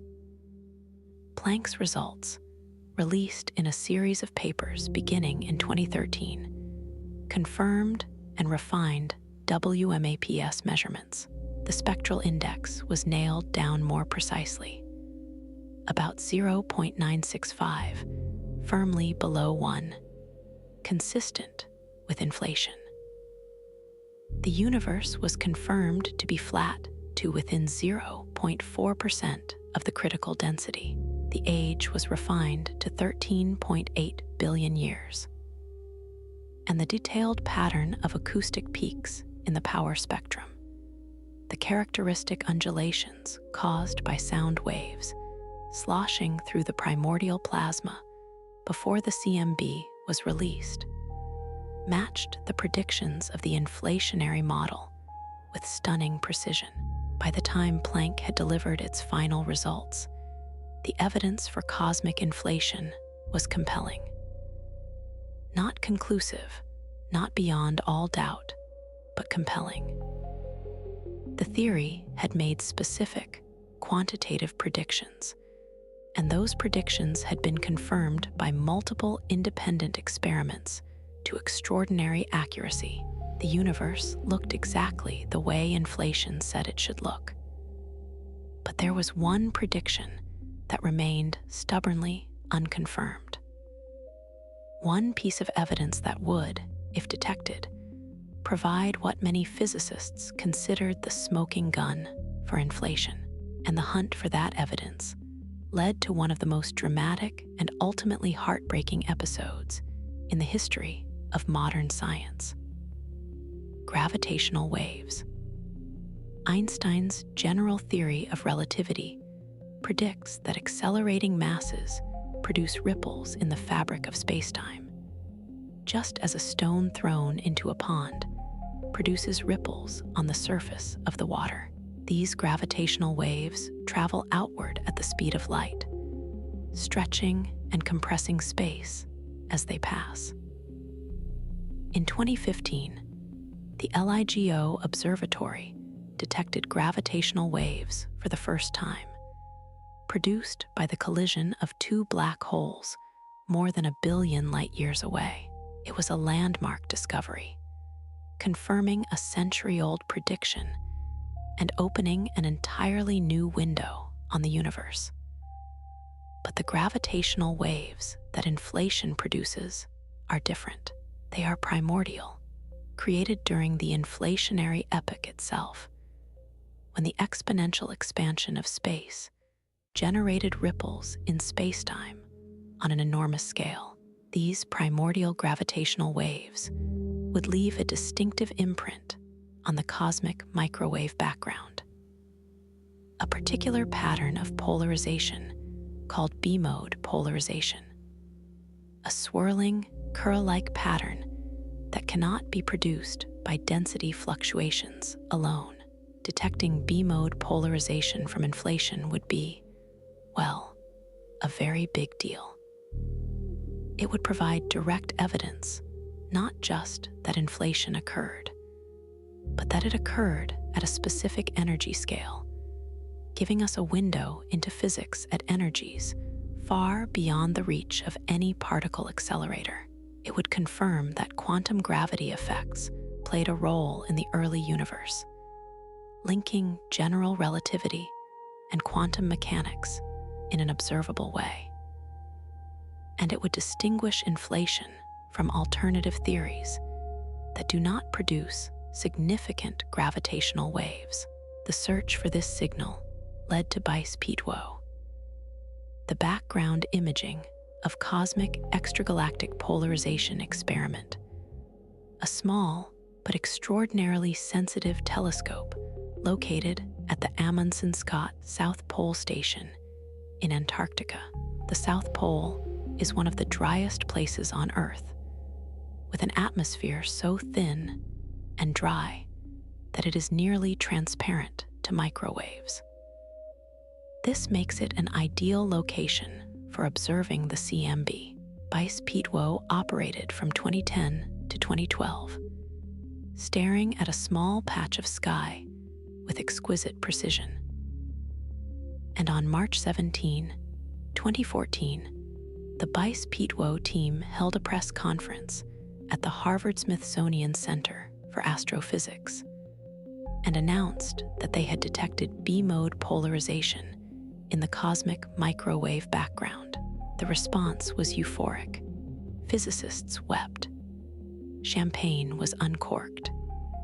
Alan Guth himself was in the audience, visibly emotional. Andre Lind, at his home in Stanford, was surprised by a colleague bearing the news, and a video of his reaction, joyful and overwhelmed, went viral around the world. The discovery was hailed as the first direct evidence for cosmic inflation, the smoking gun that cosmologists had been searching for.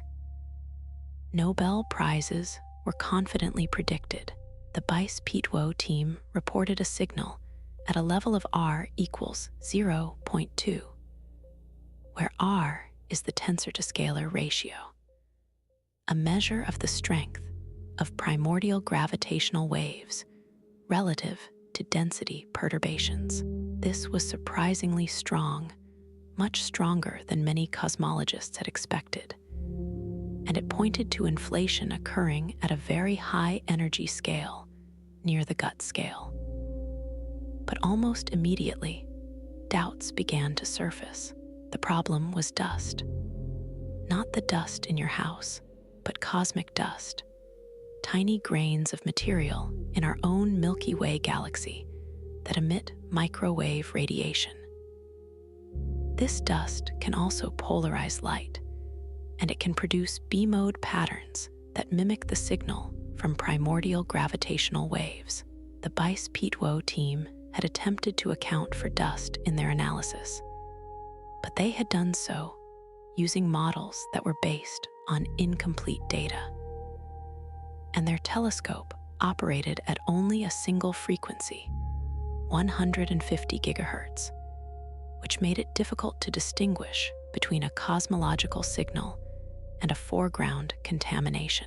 Over the following months, the European Space Agency's Planck satellite released its own measurements of polarized dust emission across the entire sky. The results were devastating.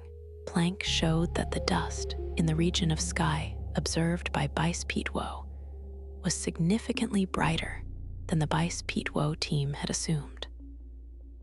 When the dust contribution was properly accounted for, the B-mode signal shrank, and in January 2015, a joint analysis by the Base-Pitot and Planck teams concluded that the signal could be entirely explained by dust. There was no confirmed detection of primordial gravitational waves. The disappointment was immense. Physicists who had been celebrating just months earlier now had to accept that the detection was, at best, inconclusive. The Base-Pitot team had not made an error in their observations. The data were sound, but their interpretation of the data, their claim that the signal was cosmological in origin, could not be sustained once the full picture of the galactic dust was taken into account. The Base-Pitot episode left a lasting mark on the field. It was a cautionary tale about the dangers of premature announcements, the difficulty of separating a faint cosmological signal from a bright astrophysical foreground, and the intense pressure that scientists face to produce dramatic results. But it also had a silver lining. The excitement generated by the Base-Pitot announcement, even though the result did not hold up, galvanized the field. It reminded physicists and the public alike of just how close we might be to detecting primordial gravitational waves, and it motivated a new wave of investment in CMB polarization experiments. In the years since BICE-P2O, the field has matured considerably. The BICEP/Keck array program at the South Pole has continued observing at multiple frequencies, allowing far better separation of the cosmological signal from the dust foreground. The Atacama Cosmology Telescope and the South Pole Telescope have both contributed complementary measurements. And the lessons learned from the BICE-P2O experience, particularly the importance of multi-frequency observations and the need for careful foreground modeling, have been incorporated into the design of every next-generation CMB experiment. John Kovac, the principal investigator of BICE-P2O, has spoken publicly about the experience with a mixture of scientific candor and personal reflection. In a 2016 interview, he acknowledged that the team had been too hasty in their initial interpretation, but emphasized that the data themselves were sound and that the experiment had achieved extraordinary sensitivity. The scientific community, for the most part, has treated the BICE-P2O team fairly. Errors in interpretation, when made in good faith and corrected through the normal process of scientific review, are an accepted part of how science works. What remains is the open question: are primordial gravitational waves out there, waiting to be found? Most inflationary models predict that they exist. Some predict signals that are within reach of current or near-future experiments. Others predict signals that are so faint they may never be detectable with any conceivable technology. The answer, when it comes, will tell us something profound about the energy scale of inflation and the nature of gravity at the highest energies, and so the search continues. At the South Pole, in the Chilean desert, in laboratories around the world, physicists and engineers are building the instruments that may finally detect the faintest echo of inflation, gravitational ripples born in the first trillionth of a trillionth of a trillionth of a second, frozen into the oldest light in the universe, waiting to be read by a species that did not exist when they were written. It was a humbling episode, and it served as a powerful reminder that in science, extraordinary claims really do require extraordinary evidence. The search for primordial gravitational waves continues today, with improved experiments like BICE-P3, the BICEP array, and other instruments operating at multiple frequencies to better separate the cosmological signal from foreground contamination. Most cosmologists remain optimistic that primordial B modes will eventually be detected, if they exist. But as of now, they remain elusive. Even without the detection of gravitational waves, inflation had reshaped our understanding of the universe in profound ways, and one of its most mind-bending implications was something that nobody had anticipated when Guth first proposed the idea: the possibility that our universe is just one of an infinite number of universes, continuously being created in a process that never ends. This is the theory of eternal inflation, and it is, well, exactly as wild as it sounds.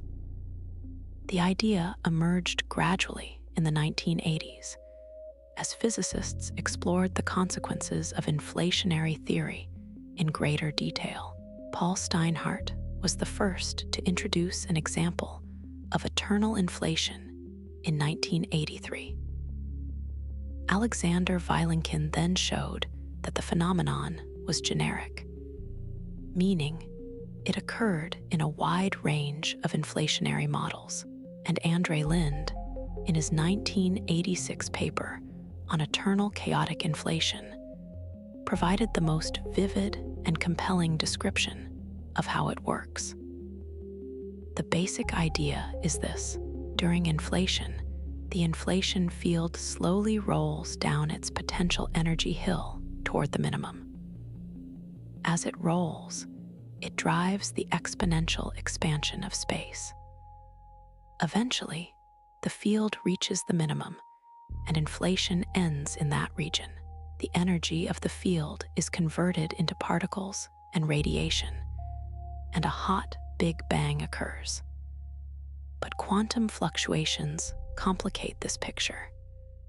At any given moment during inflation, the field's value is not exactly determined. It fluctuates. In most regions of space, these fluctuations are small, and the field continues its slow roll downhill. But in some regions, the fluctuations push the field back up the hill, delaying the end of inflation. These regions continue to inflate, expanding exponentially, even as other regions have already stopped inflating and transitioned to the hot Big Bang. And here is the key insight: the regions that continue to inflate expand so rapidly that they generate more volume than the regions where inflation has ended. Even though inflation ends in most places, the inflating regions grow so fast that they always dominate the total volume of the universe. Inflation, once started, never completely stops. It is eternal into the future. The result is a vast, perhaps infinite, multiverse, a patchwork of pocket universes, each one nucleated when inflation ends in a local region. Each pocket universe undergoes its own hot Big Bang, its own period of expansion and cooling, its own formation of matter, its own assembly of structure. Our observable universe, with all its galaxies and stars and planets and people, is just one tiny bubble in this immeasurably larger cosmic froth, and the pocket universes are not all the same.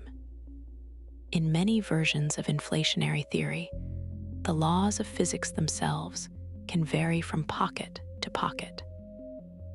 The masses of elementary particles, the strengths of the fundamental forces, the number of spatial dimensions, all of these might differ in different pocket universes.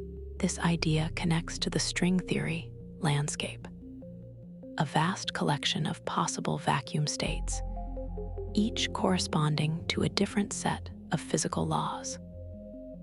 In the eternal inflation picture, different regions of the multiverse sample different points in this landscape, realizing different physics in each one. Goethe himself has written extensively about eternal inflation. In a 2007 paper, he noted that under reasonable assumptions, inflation is generically eternal into the future. Once it starts, it produces an ever-growing number of pocket universes in a never-ending procession. Each pocket universe might ultimately die, running out of energy and cooling to absolute zero. But the process of creating new pocket universes goes on forever, generating more and more of them with every passing moment. If this sounds dizzying, it should. Eternal inflation is one of those ideas that pushes the boundaries of what we can meaningfully discuss in physics. The multiverse it predicts is, by definition, unobservable.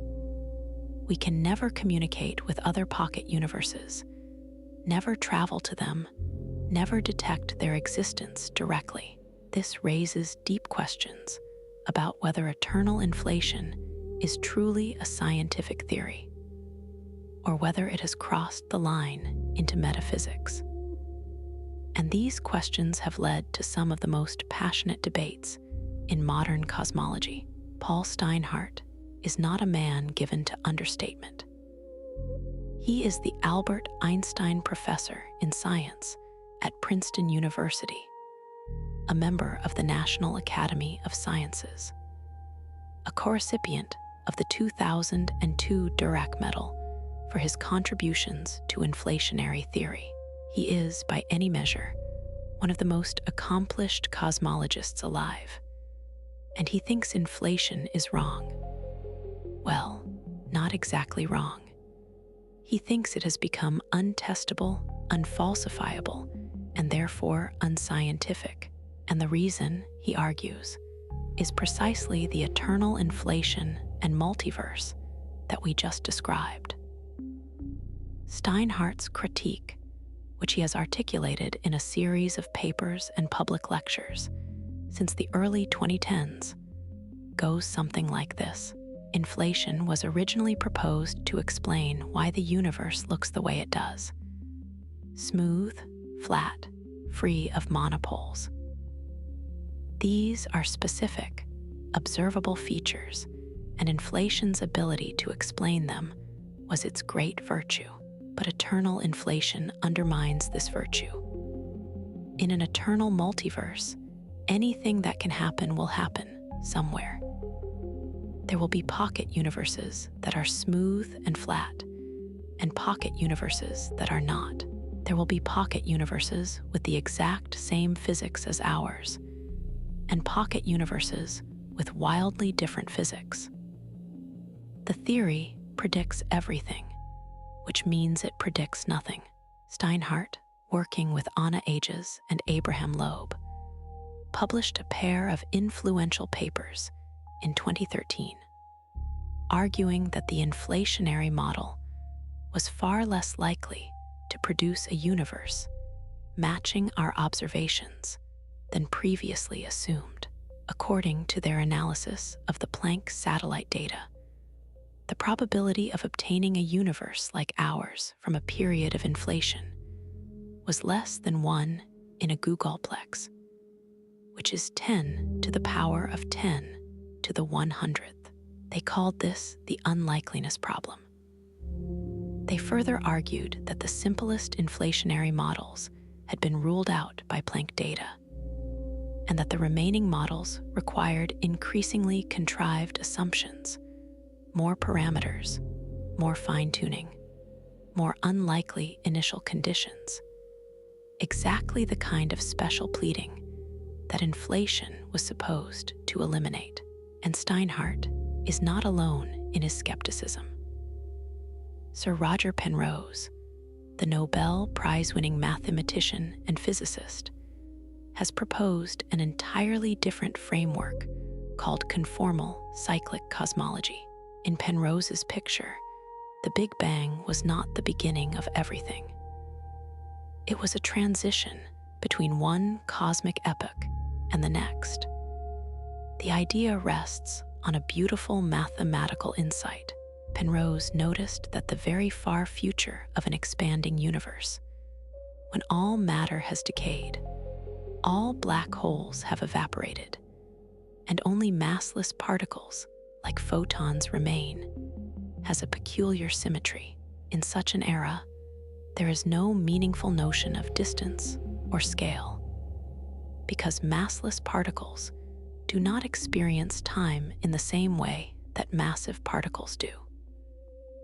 The geometry of this far future state, Penrose argued, could be mathematically identified with the geometry of a new Big Bang.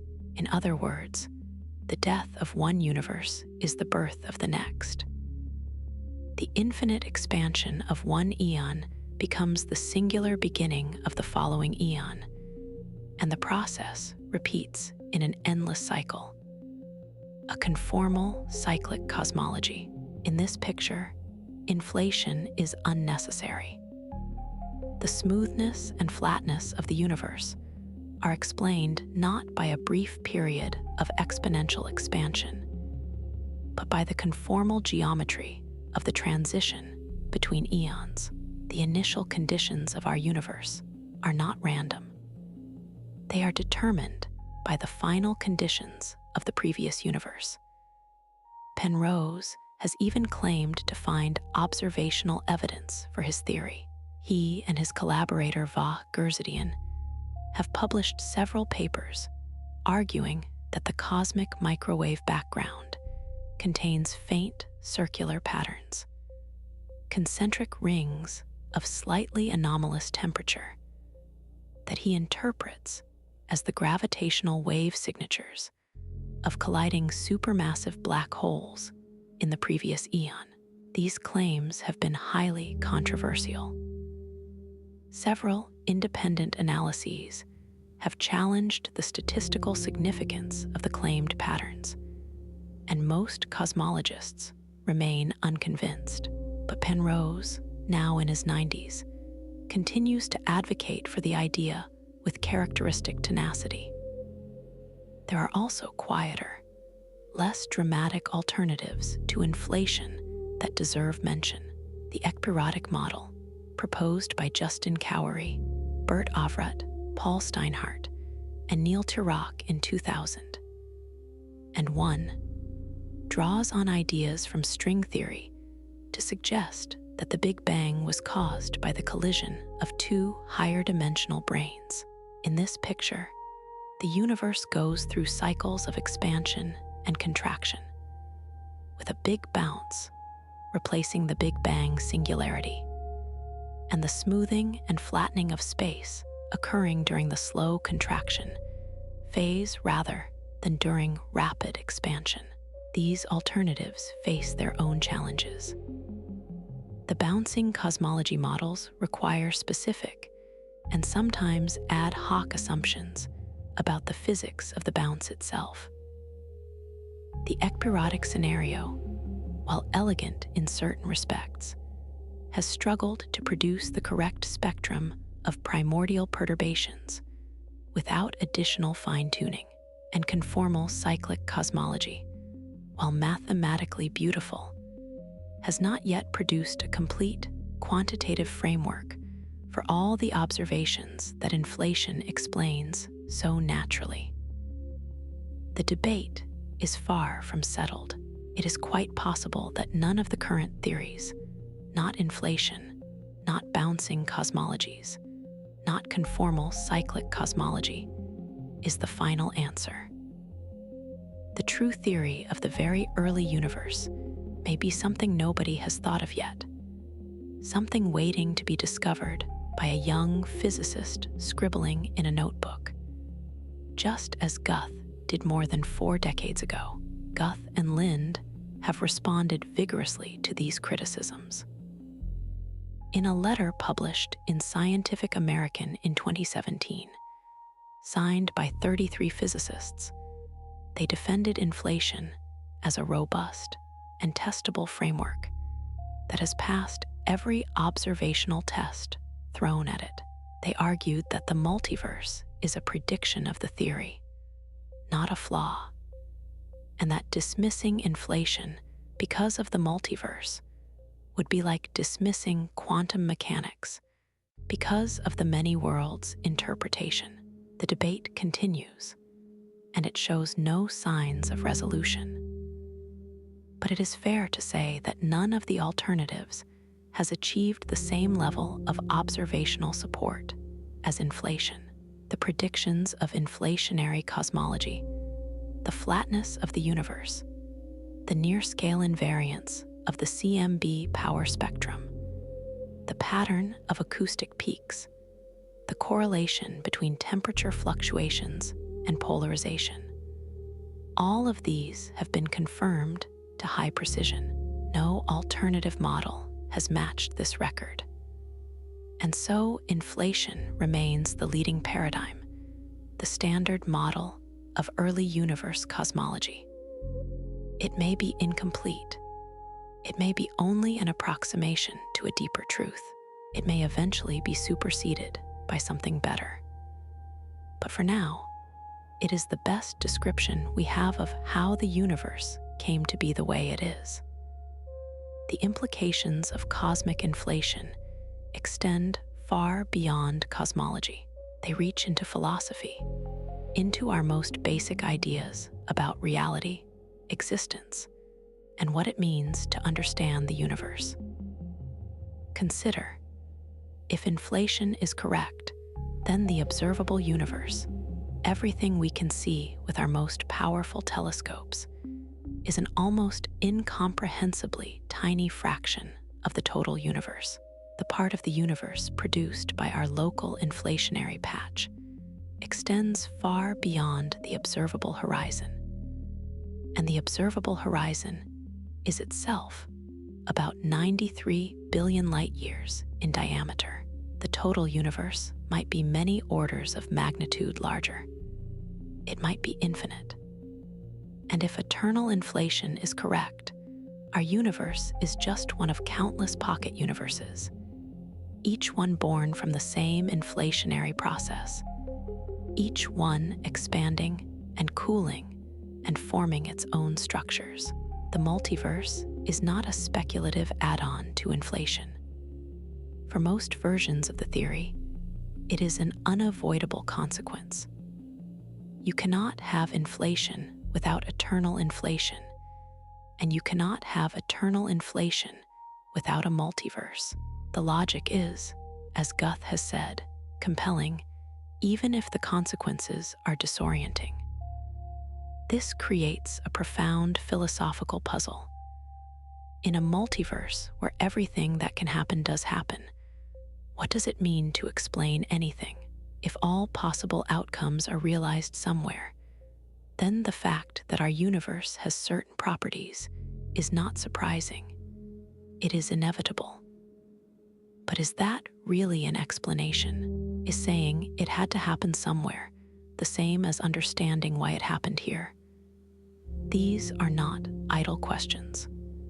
They go to the heart of what science is and what it can achieve. And different physicists have very different answers. Some, like Lind and Guth, embrace the multiverse as a natural consequence of well-established physics and argue that we should follow the theory wherever it leads, even if the destination is uncomfortable. Others, like Steinhardt and Penrose, argue that a theory that predicts everything predicts nothing, and that we should demand more from our fundamental theories. Meanwhile, the experimental quest continues. A new generation of experiments is poised to push the search for primordial gravitational waves to unprecedented sensitivity. The Simons Observatory, under construction in Chile's Atacama Desert, will combine multiple telescopes operating at different frequencies to map the CMB polarization with exquisite precision. The Lightbird satellite, being developed by the Japan Aerospace Exploration Agency, will observe the CMB from space, avoiding the atmospheric contamination that plagues ground-based experiments. And the BICEP array at the South Pole is being upgraded with new detectors that will dramatically improve its sensitivity. These experiments are designed to detect or rule out primordial gravitational waves at the levels predicted by the simplest inflationary models. If they find a signal, it will be one of the greatest discoveries in the history of science, providing direct evidence of physics at energies 1 trillion times higher than anything achievable in a particle accelerator.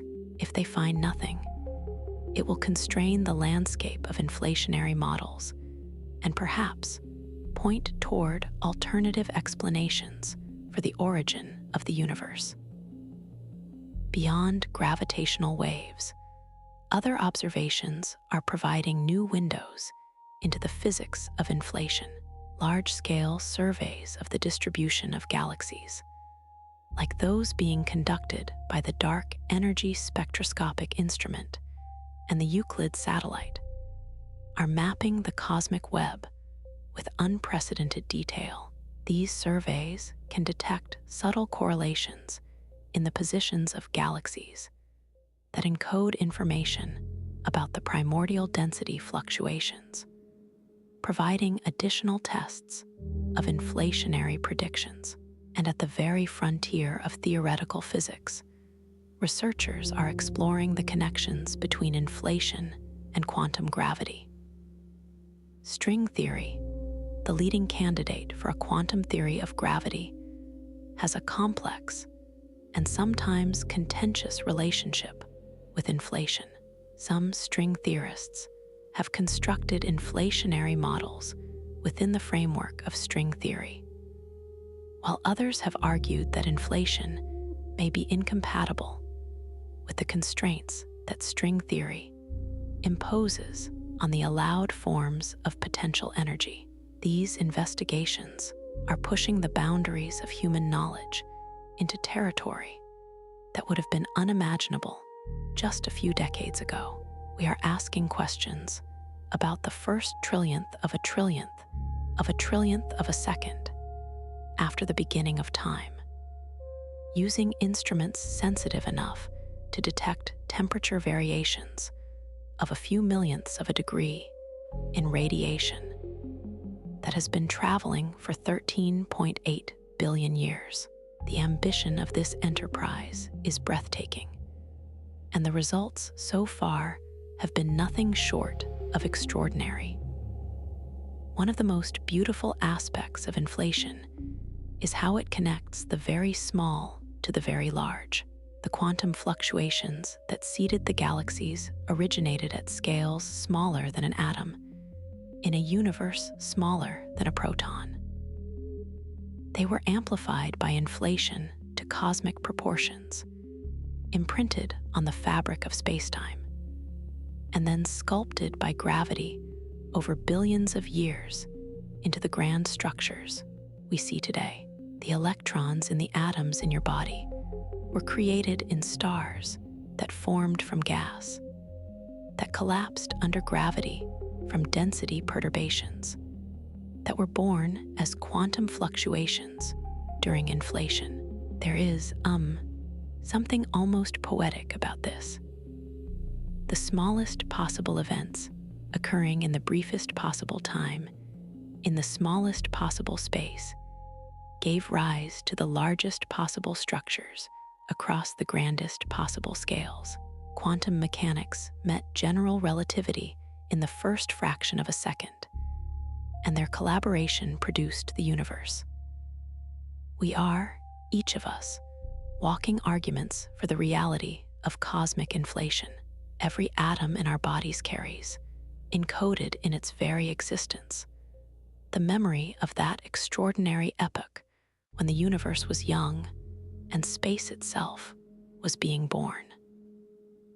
And there is one more thing worth considering as we look to the future.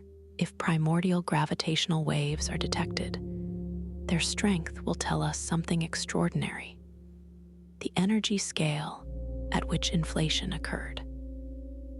This is because the amplitude of the gravitational wave signal is directly proportional to the fourth power of the energy scale. A strong signal means inflation happens at very high energies, near the scale at which the fundamental forces of nature may be unified. A weak signal means it happened at lower energies, in a regime that might be accessible to future particle accelerators. The current upper limit on the tensor-to-scalar ratio, R, set by the combined Bice-Petwo/Keck array and Planck analysis, is about 0.036. The next generation of experiments aims to push this below 0.001. If the gravitational wave signal is above this threshold, we will find it.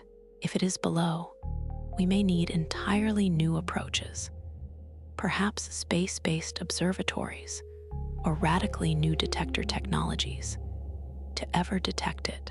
The CMBS-4 experiment, a next-generation ground-based observatory that is being planned for deployment in Chile's Atacama Desert, And at the South Pole, we'll combine the efforts of hundreds of scientists and thousands of detectors to map the CMB polarization with unprecedented sensitivity. Its target sensitivity for R is approximately 0.001, which would either detect primordial gravitational waves from many inflationary models or rule them out entirely, forcing a fundamental rethinking of the theory. And beyond the CMB, there are other observational windows into the inflationary epoch. The distribution of galaxies across the universe, which encodes information about the primordial density fluctuations in its patterns and correlations, is being mapped with extraordinary precision by surveys like the Dark Energy Spectroscopic Instrument and the upcoming Vera C. Rubin Observatory. These surveys can detect subtle features in the galaxy distribution, such as non-Gaussianities, which are tiny departures from the bell curve statistics predicted by the simplest inflationary models. A detection of significant non-Gaussianity would rule out many models and point toward more complex inflationary dynamics, perhaps involving multiple fields or non-standard interactions. The 21-centimeter hydrogen line, the faint radio emission from neutral hydrogen atoms in the early universe, offers yet another window. Experiments like Hera, the hydrogen epoch of reionization array, aim to map the distribution of neutral hydrogen during the cosmic dark ages, the period between the release of the CMB and the formation of the first stars. This epoch is, in some sense, the purest fossil record of the primordial fluctuations, uncontaminated by the complex astrophysical processes that shape the later universe. Measuring the 21-centimeter signal from this era could provide an independent test of inflationary predictions with sensitivity that rivals or exceeds the CMB. We are living, right now, in a golden age of observational cosmology. The tools at our disposal are more powerful, more sensitive, and more numerous than at any previous time in history, and the questions we are asking are among the deepest that human beings have ever posed. What happened in the first trillionth of a trillionth of a trillionth of a second? What powered the expansion of space? What sets the initial conditions for everything we see? Are there other universes beyond our own? These are not idle speculations. They are scientific questions with scientific answers, and we are closer to those answers than ever before. So where does that leave us?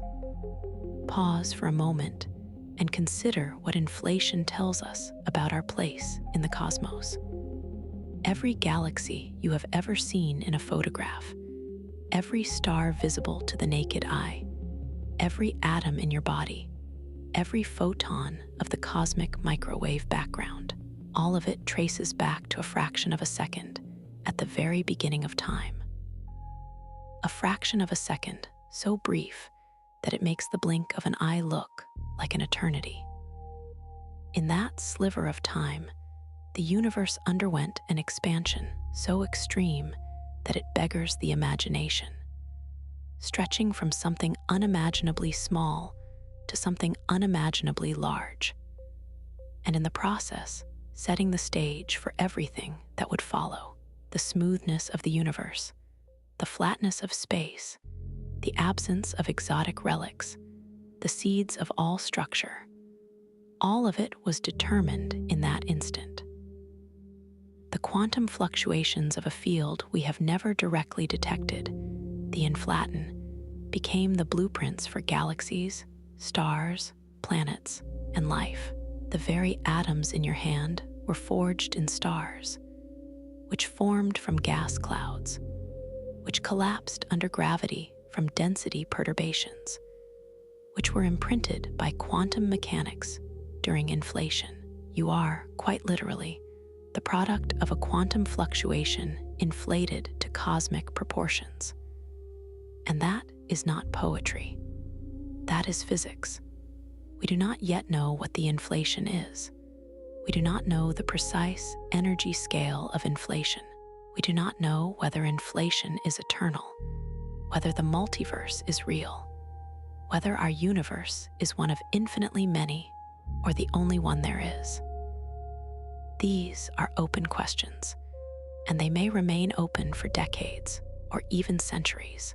The next generation of experiments, the Bicep Array, the Simons Observatory, the Lightbird satellite, may detect primordial gravitational waves and pin down the energy scale of inflation, or they may find nothing, forcing us to reconsider our models. Either outcome would be profoundly illuminating. What we do know is this: the universe we inhabit is far stranger, far more extraordinary, and far more beautiful than anyone imagined just a century ago. Einstein gave us space-time. Hubble gave us the expanding universe. Penzias and Wilson gave us the afterglow of creation. And Guth, Lind, and Starobinsky gave us the mechanism that made it all possible, a fraction of a second of exponential expansion that shaped all of reality.